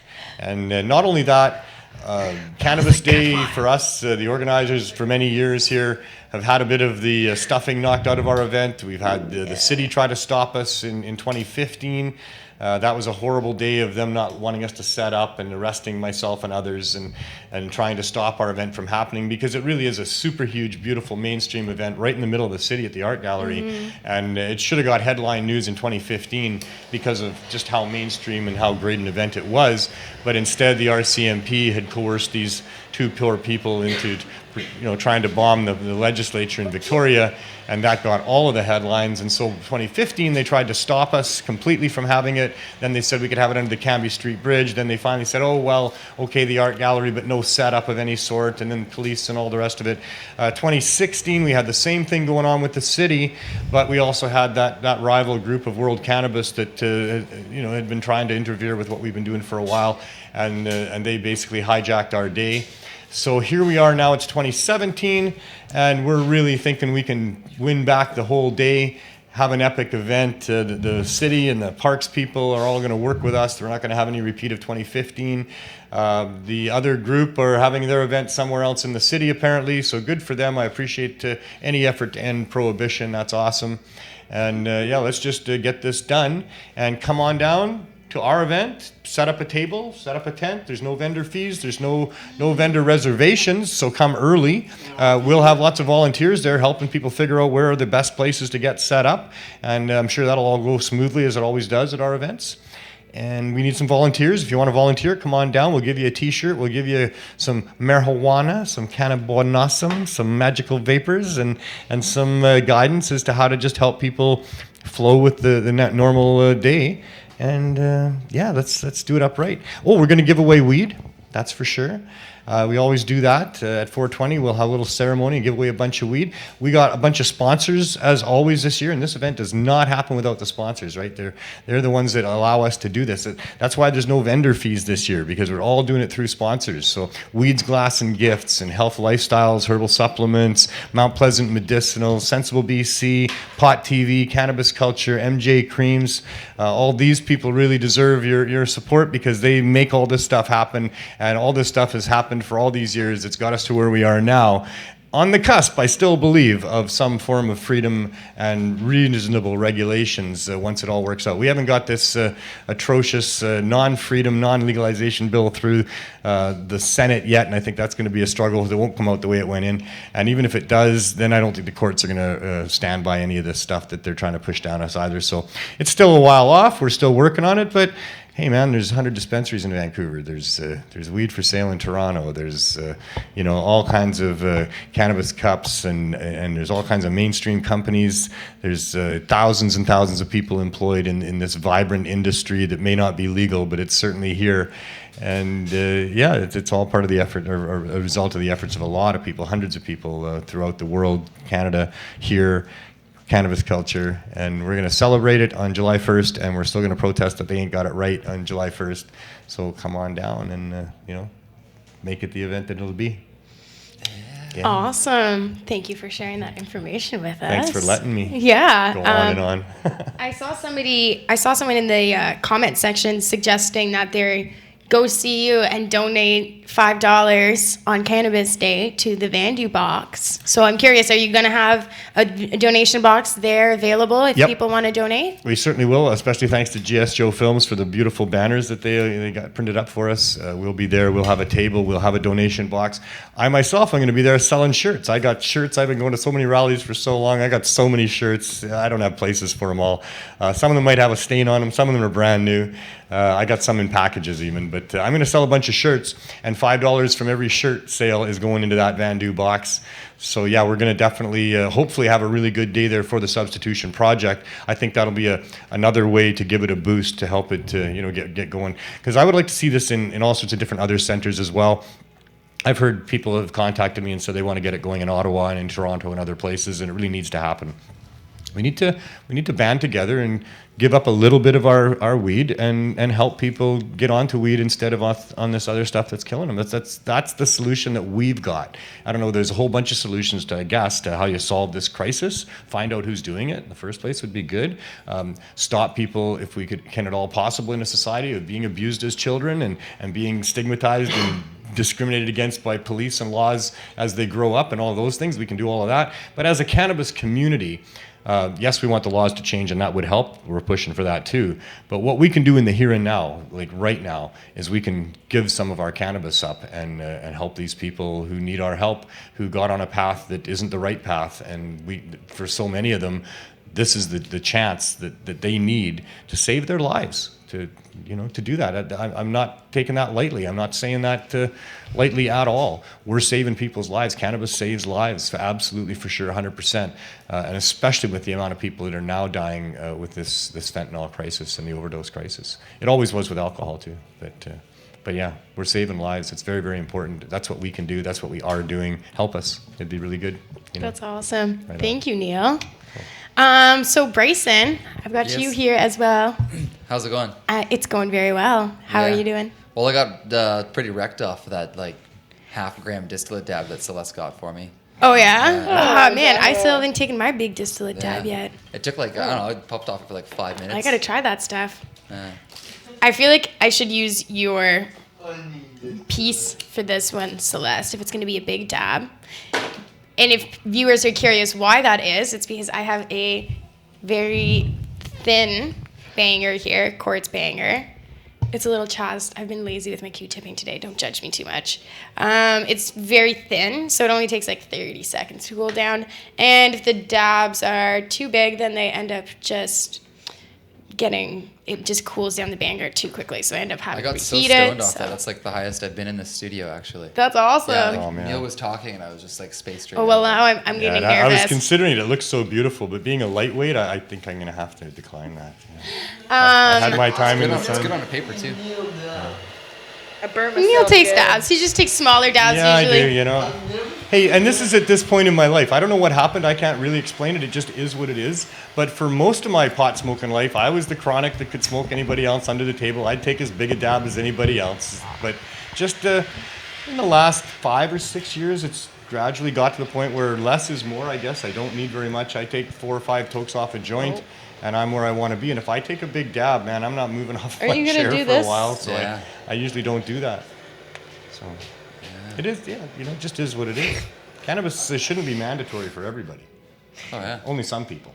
Yeah, no doubt. You say it should be mandatory? Only some people. For some people. Yeah. Yeah. Totally. Like if you're people definitely need it. Some people that I know is just like, oh hell yeah, they shouldn't come out of their house unless they've had a proper amount of cannabis. I'm like, yo, dude, you need to chill out. Hey, here, have a hoot. Exactly. Don't even get that high. Just chill. Just mellow out. Well, this should be mandatory for like cancer patients too. Well, I mean court-ordered mandatory. I mean, if you're going before a judge and you've been repeatedly using violence to solve your issues, well, I think that you should be court-ordered to ingest some cannabinoids before you go back into the public realm because they're proven to be the calming substance. It's a peace drug. It's like, yeah, man. Right? So peace, love, and happiness and all that. So I believe that. And world leaders too. Maybe we should mandate that in any type of sensitive negotiation with other world leaders that they should have a peace pipe of some sort. That would make sense. Yeah. Hey, they did that back hard to hide your agenda. Sure. If you've got some nasty hidden agenda going on, it's a little harder to hide that if you're having a puff with your fellow, negotiated guy there. Yeah.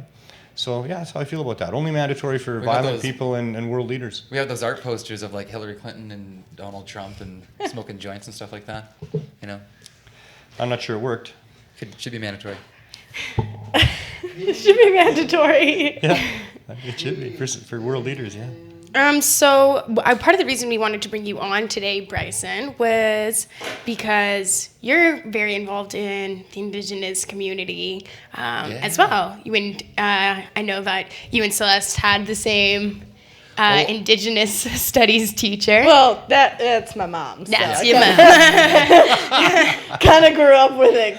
Well, that's the thing is like it was cool. Like as much as my mom sometimes was told like kind of pushed away, she always was into it. And then obviously as I grew up, it was like I was taught how to make dream catchers when I was like 5 years old or something like that. So cool. And I grew up like part of my life in Enderby too, and there is a reservation in Enderby too. So I did see a lot of issues that happened there, and a lot of my friends, like my best friend who I've known since I was literally born, still lives on the reservation, seeing all these issues, and within the last few months seeing all the people that have passed away and all these. Yeah, anyways, I don't know where I was going with that, but I just started going on. It is completely fair. It's a frustrating topic, and there's a lot of points that can be brought up. So, it's a good time to do it, on 150-year anniversary of a country in a land that's been here for a lot longer than that, with peoples that have been here for a lot longer than that, and where there's not a sense that there was ever proper justice for the first peoples that were here. They were tricked, as was said earlier. It seems to be they were swindled by deals that, it used to be one of the original laws. You don't make deals with people they don't understand what the terms are, basically, right? So yeah, we've got a lot to answer for as a country, but that wasn't me, it wasn't my dad, it wasn't us, and it wasn't those that are here now. But still, as a country, now is a good time to bring it up, to talk about it, to make sure that those injustices have been made right as best we can, and they haven't yet by any means.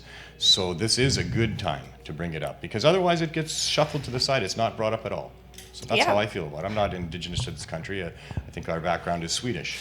Hey, I'm Swedish too, so we all mixed. We're all peoples. That's what I say. So in the community, in the Native community, I could always, I've learned to see, or been able to identify how they've kind of been removed from their culture. Sure, a lot of bands, they do their best to hold on to their culture. They do a really good job, actually. I mean, but like having seen lots of archaeology and stuff like that, and viewed a lot of collections within the bands and stuff like that. When people ask me, why the natives aren't flint knapping and making arrowheads and stuff like that, and how come they're only doing, just kind of sort of ignorant questions and stuff like that. And then I have to explain to them, they were put in residential schools, the large majority of them. So I mean, they were totally removed from their environment, and a basically lot of told their culture wasn't okay. Well, a lot of Canadians, almost every Canadian who grew up in society here, they have this idea that the natives had small populations that only lived on these little bands and stuff, just kind of here or there, because they grew up with natives living on bands, and that's not true. The natives would have been established where all of our big establishments are, right where the $1 million homes are on the lake. They would have been there. Right where Vancouver is, they were here. And it's like that, you go to the town of Quesnel in BC, it's there's the rivers there and whatnot. Right where the town is, that's right where they were. That's where they hunted and did their fishing. So moved onto reservations and then encouraged to work in the logging operations and things even, like that. Even if you're to talk to people about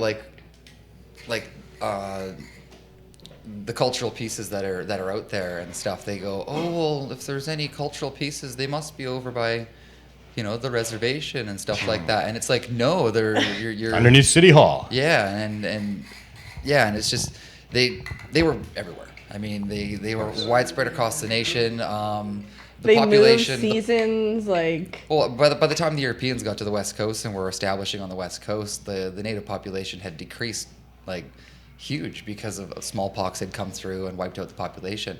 It's theorized that there was 100 million natives in North America before smallpox. So it made it a lot easier to colonize North America when they were wiped out almost entirely by a plague. And they were putting diseases in the residential schools as well. We played a video last week that explained, I can't remember what chemical it was, but they were claiming it was a cleaner or something like that. They had some sort of cover up, and they were putting it on all the beds of the residential schools and having children sleep on top of a chemical that causes cancer. So use some sick, twisted motherfuckers to do that to kids. I went to a small powwow in the shoe swap last week, and they had a table of artifacts, and there was this really nice gal who was standing behind the table, and these artifacts had belonged to her people. And when I went up to check them out, she knew a little bit about them, but I was actually able to tell her a lot more about the artifacts than she had known.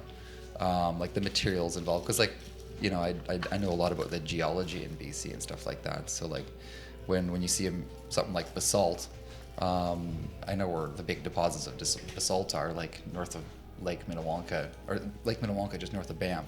So I was able to tell her where some of the materials were traded from and stuff like that. And she then invited me to do powwows and meetings of the nations and stuff like that in the future to kind of articulate some of these things.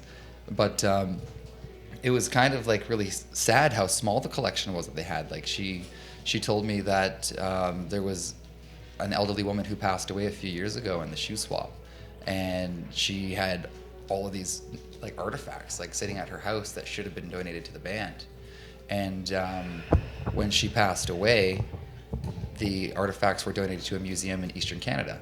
They weren't given to the band. It doesn't make any sense. And it was one of the nicest collections that they had seen pictures of. It was one of the nicest collections of their cultural pieces that they had ever seen. So my thing too is like in the shoe swap, there are some collections out there and stuff like that, and I want to try and get those into the band. So that's what I'm working to do is any artifacts that somebody may have collected for had passed down to them from collections and stuff like that from the settlers of the valleys and stuff. We're trying to get those back to the band. That's what I want to start working to do. Yeah, that's great. And but yeah. And these guys were totally removed from their culture because I mean like. Well, the idea was that in honor of the Christian God, they would beat the Indian out of the Indian, right? Yeah. That's what it's all about. Well, there's actually like there's documentation of explorers coming to the West Coast, and when they got there were entire villages that were just like bodies and skeletons, and they're wiped out by the smallpox and that. Wow. So it made it these A lot plagues that easier came, to people can't scoop even up the kids and take what I'm trying them to to say residential is the regular public of like North America can't even begin to understand how strong these cultures were and how populated this continent was before Turtle the white Island. man came here. Like the smallpox alone had wiped out an estimated 100 million people in the continent, and then so that made it really easy for them to colonize. You know, not that it was intentional or anything like that. It might have spread up from wherever it came from. But it was definitely only did the make ones it a at the lot very easier to top that colonize. understood that it was all really about money and property. Everybody else was conned into believing that it was the right thing to do because of their religion or who they are and who these are and all that. All along, I think people believe pretty much in what they're doing. But at the very, very top, those people understand the value of the land, the value of human resources, and the money that's there. So, yeah. That driving force is still what we're up against. It's always been what we're up against,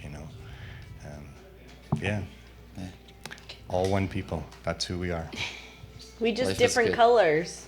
Sure. Well, we all kinds of different things, right? Like got same amount of fingers and toes, Well, but that's what I'm saying. other than in that, the end, we're all the same. We just have Yeah. different colors and we look different. You And cut nobody us open, checks we off all a look box. the same. Like, come It's on. like UV exposure and elevation is what has depicted the contrast of Yeah. our skin. Like through there's our people that are evolution. more white because you like- don't get that much sun. Yeah. It doesn't Like, come on, matter I'm white native. what Like, color you are or where you were born or who your family is or anything like that. You're just a human being. You're born here. It's only elevation. and You have like, a right not to be that's bullied. caused That's difference in it. Color. It's not even. I mean, well, once you get out of your parents' home, you have a right not to be bullied. You're going to get bullied at home. But that's because those people care about you. That's nature, right? But other than that, human beings, like I said, it doesn't matter where you're from or what your color is. And most of us, we don't choose any of that for sure, but most of us don't even choose most of what we believe. Yeah. If you look at those types of studies about people, we're acting out a script that was written for us before we were ever born for the most part. You look at the studies of twins separated at birth and things like that. There's so much of our behaviors as individuals is predestined for us. We can fight against our nature, but really we are who we are. Most of us are good people. Find your nature and go with that. But you know what I mean? So there's just no room for discrimination of people because most of what people are, they don't choose anyway. And even if they choose it because that's what they believe is right for them. And how can you discriminate against that? They might not be right. Maybe it's not best for them. But if it doesn't hurt somebody else, it's nobody's business. And that's, for me, the bottom line, is there's people being bullied. Our Indigenous people were bullied. Us cannabis users have been bullied and are still being bullied. And so many government officials are doing the bullying. And they're doing it on behalf of these elite few at the top. That know it's all about money and land. The two go hand in hand completely because Completely. they use cannabis as a way to, crack down on certain groups of people. And, if you look at the numbers in Canada, it's the numbers show that there's more Indigenous people in prison. And if you look at the numbers, there's more white people who use cannabis. So it's the same thing that we're seeing in the States. Like, they use cannabis as a way to continue putting these people in cages in horrible situations. Absolutely. So we protest. We protest. And we do things that are illegal, because that's what good people do. They break bad laws. July 1st, we're going to do some more of that. Going to go have a farmer's market out there. Lots of cannabis going to be for sale out there in all sorts of different forms. And have a taste of what freedom should look like. Trudeau said it was 2015 back in the day when he got gender equality. I think it's 2017. Maybe we can get some ingestion equality or personal lifestyle choice equality. So yeah. Hey, why don't we get his dad to help us all out if they got so much money? Yeah. I think they should, eh? Well, it's really is immoral, isn't he it? said so himself. Like, why Who? can't you help us out? Yeah. Who? Yeah. His dad, Trudeau's. Oh. Yeah, because we've given out thousands and thousands of dollars worth of cannabis that have been donated to us from a lot of different groups, but it's just an absolute total tiny drop in the bucket, and they got so much more than that, themselves. Each one of those people in that family have bank accounts with so much more than what we've been able to give out or will be giving out probably over the course of the next year. They could really help. But, I guess if you're prime minister, I don't know, do you really put your own savings into shit? Do you really care that much about Canadians that you might just decide you don't need millions of dollars because people are dying in your country that they want you to be the leader of, Mr. Trudeau? He's so two-faced. Yeah, we're still where we always were. I feel so embarrassed. I gotta say, I'm very sorry to all my friends and people out there that I said, hey, this is it. Vote for these guys. They're gonna do it right. I know people inside the Liberal Party. They're telling me we're gonna have proper legalization. Yeah, bullshit. And I'm sorry, and I was wrong. But how stupid to be fooled again. I mean, I'm 60 years old. I've seen this forever. These people are never gonna change unless we have a system that makes them limited and accountable and transparent. Then they are gonna continue backroom deals with corporate bullies that want their fucking stuff protected at our expense, and we're going to be at this forever, and you can never trust a politician to do anything but give you lip service to try to get you to vote for him and do whatever it is that his corporate masters tell him to do, and that ain't look after our needs, that's for sure. So I'm very humbled and apologetic and sorry that I was fooled, because I should never have been fooled. He looked me right in the eye, damn it. I never got to do that with Harper. He never looked me in the eye. I mean, yes, he did, actually. I met him in Ottawa, but it was just a brief little thing there at Remembrance Day. But this was different with Trudeau, right? Because he said to me, I talked to him. I told him some things. I said, if you'll respect individual sovereignty, you'll be the greatest leader to ever live. And he said, I will. Looked me right in the eye, shook my hand, said, I will. I said, then I'll support you. And then I did. And then here we are, still arresting people almost 2 years later. How many thousands of Canadians have been harmed by these outrageously immoral laws? And it continues. And even when they get it in place, if he has his way, we won't be growing for ourselves, because that's not practical to grow 4 3-foot plants. That doesn't do nothing for nobody. So yeah, we're all still going to be slaves to a system that we're funding to make us criminals if we step outside of it, which we all will, because that's what good Canadians do, and that's what's my original point. Good Canadians break bad laws. These are bad laws. We're going to keep doing that. And get it right, and then we don't have to be criminals. Get it right, we'll be rich as a country and as a people. Let's embrace cannabis. Oh my God, we can grow our way out of our economic problems. Yeah, oh and environmental issues too. Yeah. Hi, I'm seeing so many people in chat, and I just wanted to say hello to everyone. Hi, Freddie Pritchard. Hey. Make sure you go Hey, check Freddie. out his show if you Keep up the haven't good done fight, it Freddie. yet. His show is awesome and extremely informative. He's Is pretty much. Freddie doing a show tomorrow? I believe. Is What that day happening is it tomorrow, Freddie? No, next. I think they're still working on setting it up, but you can check out his shows now on his YouTube channel, the One Man Smoke Show. And it airs Sundays at 4:00. But we recently announced on Friday, it was kind of decided live on the air, that Freddie Pritchard is now going to be having a show coming to Pot TV. Don't worry, the One Man Smoke Show is still going to be around. We're just giving him another show, and we're really excited. So hello, Freddie. Thanks for tuning in. Hi to the Weed Queen. Who else? So many people. Hi, Al. Hello, Wild Dragon 420. Thanks for tuning in, everybody. So many people. I appreciate all of you tuning in. I can't name all of your names. Thanks for commenting. And J-Mac is in the studio. Sorry, to who? Tishmac? Yeah, J-Mac says hi, Tishmac. Hi, Tishmac. Thanks for all your support, guys. We appreciate it. Well, it's been, again, another kind of, so as Neil said perfectly, a kind of a sobering show. And I think we're going to get into some more fun stuff because, you know, I think it's important to raise awareness about problems, but you don't want to just leave it there. You have to try to present a solution as well. And I have Celeste got us some footage from National Indigenous History, I'm screwing up the day now. I can't remember the name of the day now. They have all changed sorts it of different names. It's National Aboriginal Day, and then First Peoples Day, and then they have like the month, and then there's a lot of different. There's a lot of different ones. I think the government is slowly switching to the word Indigenous because that word, by definition. Well, I know that a lot of elders use the word Indian, but I still try not to use it. And my dad growing up, he's like, "Why does everyone still say Indians? Indians are the people that live in India." It's Christopher true. Columbus, you were last. It's a wrong left turn. They thought they were in India. That's what happened. Yeah, and he still thinks he discovered something. So ridiculous. So we're going to play some footage that Celeste got, and also want to try this distillate because I haven't tried it yet. Could you maybe do you have a short video?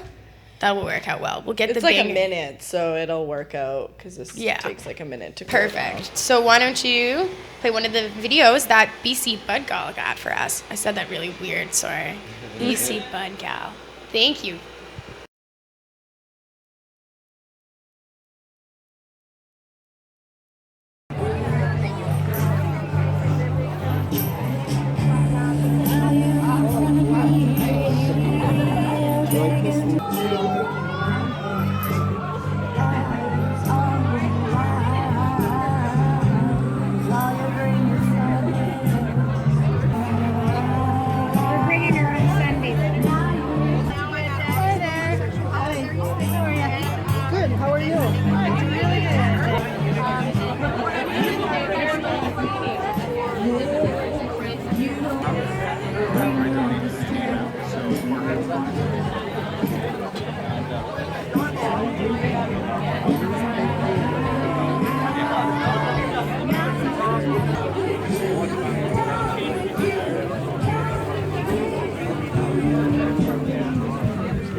Who does you guys' farming? My father does. My dad. Sorry? Carrier? We're from Prince George area.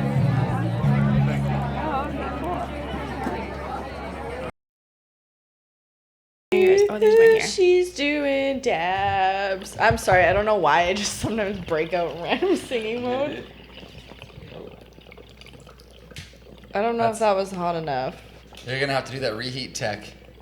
That one's gonna take 5 minutes. That low temp though. Well, it's tasty. Yeah. Well, Don't burn yourself though. Look at that. I got myself. You know what? I taste it's peppery to me. Not old person. Yeah, I don't know. I still taste. This is like a She's puddle. gotta heat that for the next 5 minutes and dab it. Well, I'm doing heat and dab and heat and dab. I don't want to accidentally boil it. If she were to heat it for 5 minutes, that'd be redank. Redank.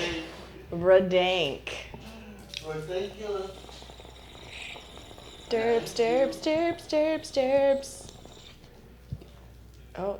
That wasn't even vapor. No, here, wait. I'm gonna get it way hotter. And then when I don't know, maybe we should do it on this camp because we can show it all globbing. But not while I'm boiling it because I don't accidentally caught fire. Never reheat while your friend is trying to take the dab either. It's a bad idea. There you go. You got some vapor there. There you go. Nice. Bam. Bam. A little lower. Go a little lower. There you go. Look at you going, little girl. Dab champs. Yeah, you guys should check out Dab champs. Yeah. There you go.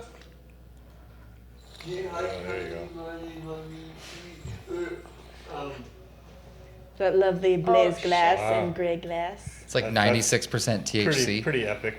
What's going on over there? I can't believe I burnt myself. Like, got myself good. I'm all pretty red in that one spot. Fuck. Wow. Oh fuck.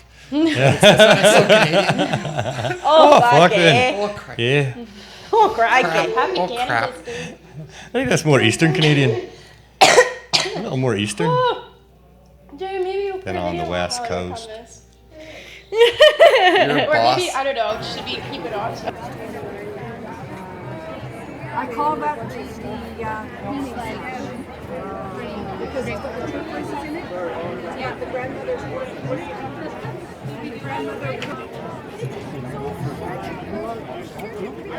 Snub your phone out.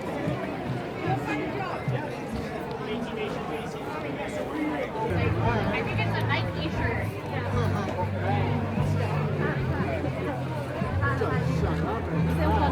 جایزه مارندو لیتر فده هر کوچولو بفهمیدش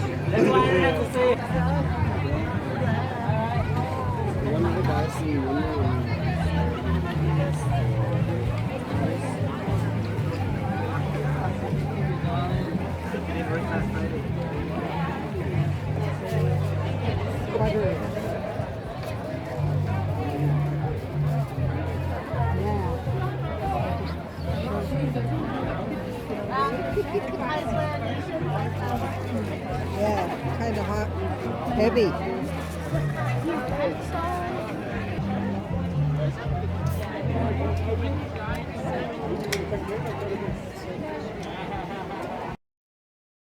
Okay, here, maybe you should. I don't want to fuck it up. Yeah, because there could be like another 2 minutes of dabbing in You there, don't, Cody. maybe, do you want to, I don't know. I can help. What? I'm so stoned right now. Wait until That it was a starts lot to of dab. I didn't finish it. That was a lot of dab. I don't know how to use these, like, wide spatula ones, so. I think you found a new way to dab there, Carly. You just fill that bowl with Didn't it get extract hot and then enough? gradually heat it up and inhale. Here. I'm so Sometimes the I dab got cools warm down. right now. My cannabinoid system is going like crazy. The dab cools down the banger. Because it's just THC. Now go. Cody's gonna help me out. There's still a lot of dab. Dab puddle. There might not be too many inhales down the road. For Oh, nice set. Yeah. Look at these little mousies. Strong dose.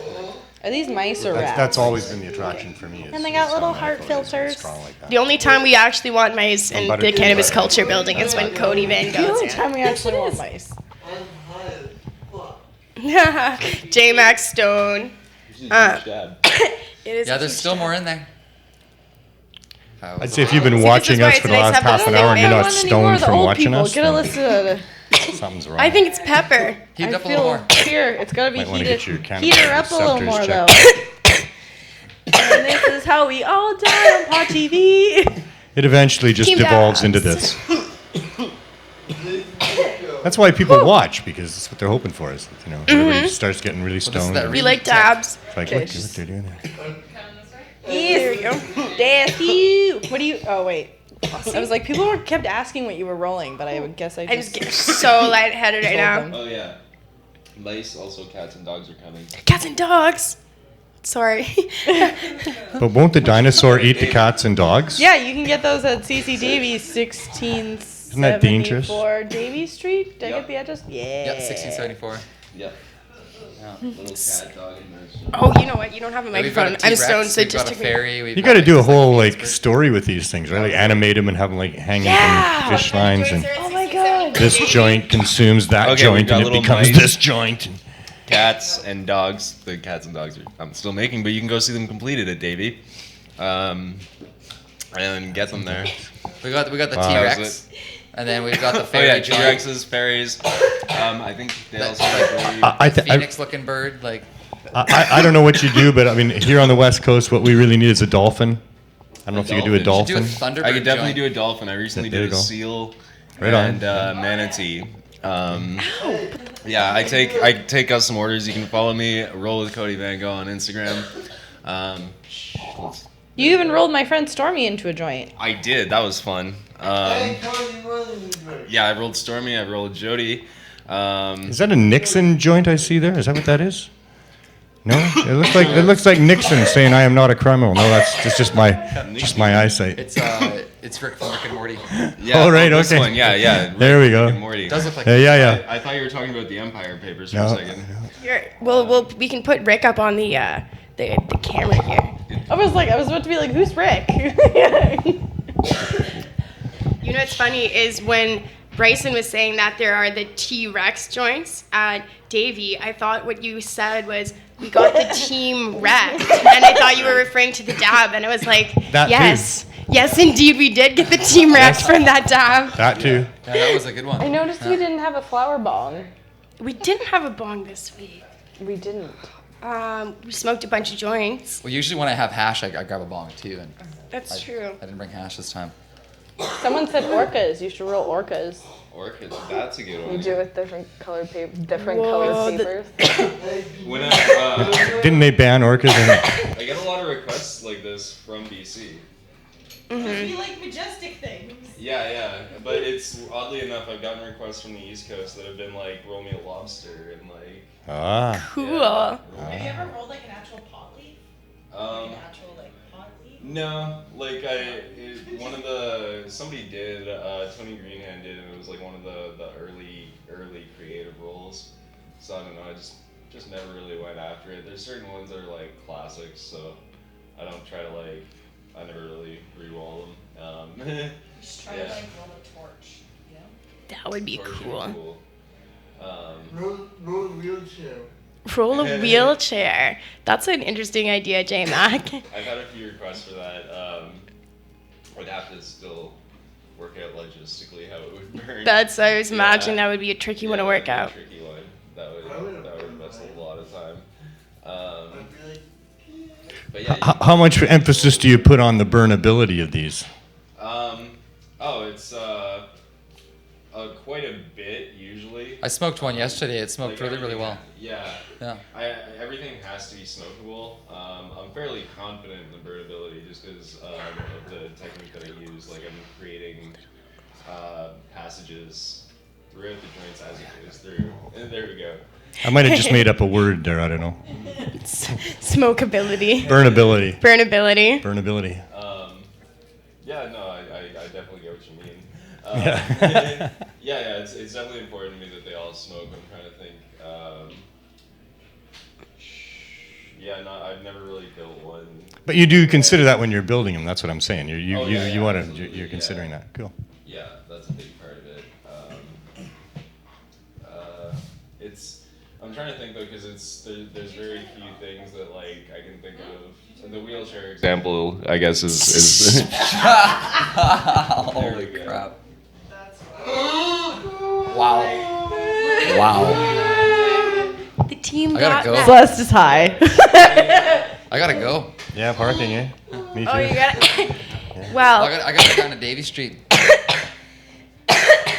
Well, if you want to hear more interesting facts and anecdotes from the Art of Fact, aka Hash Force One, aka Bryson, you can go check him out at 1674 Davy. Yeah, I'll be there.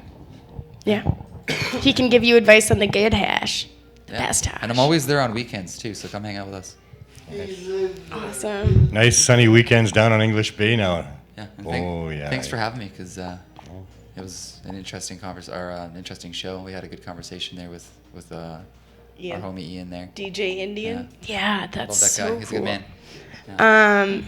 Thank you so much for coming down and participating in the conversation. And of course, you're welcome anytime. Your voice is always welcome on Pod TV because you have a great perspective, and I'm always appreciative when you share it with us and the We got too viewers. stoned this time. I got really stoned too.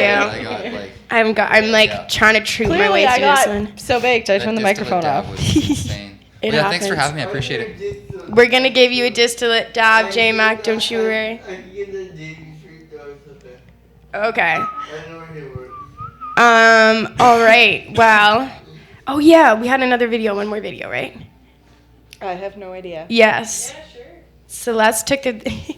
We're all so How many do we stoned have? in There's, studio. like, the sunset Neil one, or didn't. is Do you there- get any of that massive dab? I honestly don't even feel that Nope. big, to be totally honest with you. So I feel should pretty probably baked. do a big dab. Do you too. how? Okay, well then, I'll if do- you have leftovers of that one, you gotta give that to Neil. Okay. No. Why don't we do that other one? And then we do the Well, I'm sunset quite last. fine.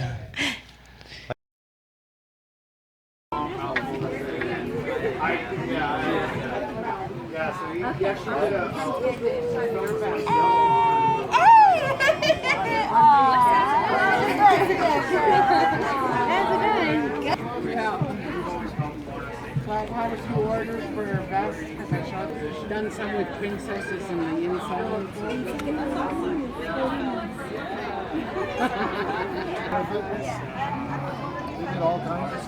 So right now I'm just gouging, cleaning up my gouging. Okay. Oh, you're welcome.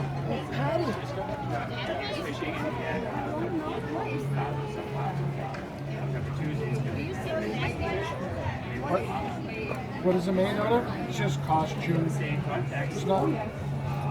That's just costume, right, Roxanne? Yeah, the silver ones are in the. They're just cheap costume, not straight.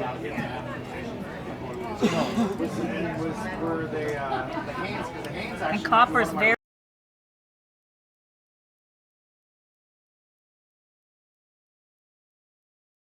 Oh yeah, let's do that. Let's end with that. I'm trying to get a freaking dab man. off this thing, but it's so hot that it's turned to like goop. Oh wow. There we go. It is warm in this studio. It is warm in Vancouver. At least for us Vancouverites. When I used to live in Ottawa, 22 degrees was like a pretty average summer day. But Dude, now that's that I'm like nothing. Now that I'm in Vancouver, it feels warm to me. I can like handle it when it gets hotter. I like the really, really hot weather, but it's funny because I used to like wear a sweater at 18 degrees in Ottawa, and now I'm more comfortable with the cooler weather, which is funny because it's warmer here. Anyways, I'm just getting stoned and off topic. So what was the next thing we wanted to do? Oh yeah, say bye to everybody. Thanks for tuning in. Tune in to From Under the Influence on Wednesday at 4 o'clock with Marijuana Man and Kush Queen, and I believe Al, the Alchemist, is going to be back as well this week.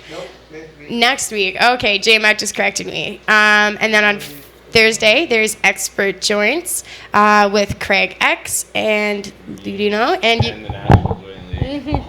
With Craig X, me, and the National Joint League. So yeah, it's gonna be all about us. Well, not all about us, but we're gonna be on it. It's gonna be fun. We're gonna be Skyping in a bunch of the other members, and you'll get to meet everybody and see all their creations. It'll be fun. Watch that one. Well, that sounds really cool. That sounds like a really exciting show. And that's at 4:20 on Thursday. Friday, we have Cannabis Culture News Live with Jeremiah Vandermeer and Johnny Burfellow. And on Sunday, we now have the Royal Hour with Kush Queen at 2 o'clock. And she's doing an excellent job. If you haven't checked out her new show yet, please go do it. It's really fun. It's really entertaining. And she has a really unique idea of how to kind of help end cannabis stigmatization. So yeah, be sure to check that out Sunday, 2 o'clock. And Monday, we're back again with the 420 Lifestyle Show with me. You can follow me online at Carly Marley 420. And we also have Celeste is taking a tab right now, so we'll get Cody. Do you want to tell everyone where you can follow you? I'm not sure. Are you going to be in town next week? I'll have to get back to you on that. Yeah, I'm not sure if I'll be in town next week. You can follow me, Roll with Cody Man, go on Instagram. Also follow National Joint League. That's a competition where a few of us who do rolling like this, like creative rolls, all compete to see who can roll the best. So you can check us out on Instagram, and you can check out our website, nationaljointleague.bigcartel.com, where you can buy tutorial boxes that teach you how to roll like this. Shout out to Cannabis Emporium in Ottawa, where my Canadian paper sponsor, and also the best glass shop in Ottawa. They've got such a huge selection of really nice heady stuff. And shout out to Q-Tips, because they don't have enough followers on Instagram, and they dab harder than anybody. Thank you. Shout out to Q-Tips. Yeah. No, seriously, go follow Q-Tips on Instagram. It's part of my. I have this random little crusade. I just think it'd be funny if we got them like 10,000 followers from the cannabis community, and then they would have to start, branding cannabis-oriented products. Yeah, they totally which is should. useful because we all use them. But they should also do something with alcohol swabs in some way. So then, You have a mic. What am I doing? Yeah, I don't know. They should do something with like the alcohol wipes, and then it's like a little package all in one with Q-tips. And their Instagram has fun little crafts on how to like make Q-tip snowflakes and stuff, so you can be cleaning your banger out with this cute little Q-tip snowflake. I highly recommend it. Go check it out. It's at Q-tips. What? That's crazy. That's cool. And it's funny because you actually pointed out, I can't remember which of us thought of it. I think it was you. I'm really stoned out. But we've got the torch here. I'm not sure it's on screen. Do you want to bring your... It lives in the dock. Oh, that's so cool. And the little charm on it is from West Coast Gypsy on Instagram. She makes little bong charms. So that one's a custom little skull, and I've known her since I was like 10 years old. That's adorable. So this brand of torch is like an industrial torch. They make a bunch of different types of torches and tools and stuff. And they got really annoyed when the dabbing community started using them. And they would used to call head shops, including our Cannabis Culture head shop, and get very, very, very, very angry that they were being sold in a cannabis business. And, providers kept buying them, and we kept buying them from providers. So eventually they just realized how much of a market there was, and they went from completely stigmatizing us and not wanting our business or money at all to now they made a limited edition purple blazer, and that one did so well that they released a green colored blazer that glows in the dark and is super heady. So it is a realistic theory that Cody has. So go follow Q-Tips on Instagram. I love this. Glow in the dark Q-Tips. But even DC Cleaner is coming out with some crazy DC cleaner inside a Q-tip. You do have a microphone, but it's currently under your neck. Did I really? What? It was under your neck. Oh, I was like, did I turn it off again? I was like, really? I was like, man. No, it's just... What? God, how did I do We're that? gonna go get some munchies. Y'all should do the same. Tune in next week. Well, Cannabis Day, right? And Cannabis Day, yes. Saturday? That one. Yes. Go ahead, Neil, Saturday. please. This Saturday? Yeah, this coming Saturday. We're 5 sleeps away. 5 sleeps away. Yeah, it's coming. It's good. It's going to be awesome. It's going to be epic. Thanks to Weeds, Glass, and Gifts, and Mount Pleasant Medicinals, and Health Lifestyle Herbal Pharmacy, Sensible BC, Pot TV, MJ Creams, Cannabis Culture for helping put on this event. Thornton Park, Main and Terminal, right at the Sky train station. Speakers, free joints, Follow lots of the weed entertainment, smell. lots of vendors. Come on down. Get there early if you want a spot to set up and vend. It's going to be epic. So, yeah, thanks. And where can we find out some more information about the Vandu project that you were talking about For sure, earlier? yeah. The Cannabis Substitution Project. We're on Facebook. Check us out there. Find out what's going on, how you can donate to our cause. We're giving away cannabis to help offset the overdose deaths. And it's a really wonderful project that the cannabis community is doing here. So. Awesome. And it's Thank working. you. Thank you so much, Neil. If you want to know more about Cannabis Day, we are going to be covering lots about what happens at the event on Saturday on next week's show, so be sure to tune in then. And if you enjoyed some of the conversation topic that we discussed today, be sure you check out last week's episode. We went very into depth on a lot of different issues with a few different activists from the Indigenous community, and it was very informative. I learned a lot myself, and I'm sure a lot of our viewers would too. So go watch all our shows. We love you. Thank you for supporting us. And We have a will see you- majestic sunset video that I Oh made yes, last night too. where you guys are going to be able to ride off into the sunset. Yeah, for you that don't live in BC, or I don't know, maybe you guys don't see these majestic sunsets. I don't know. So here you go. Toodles! See ya. Thanks for tuning in, guys. We love you.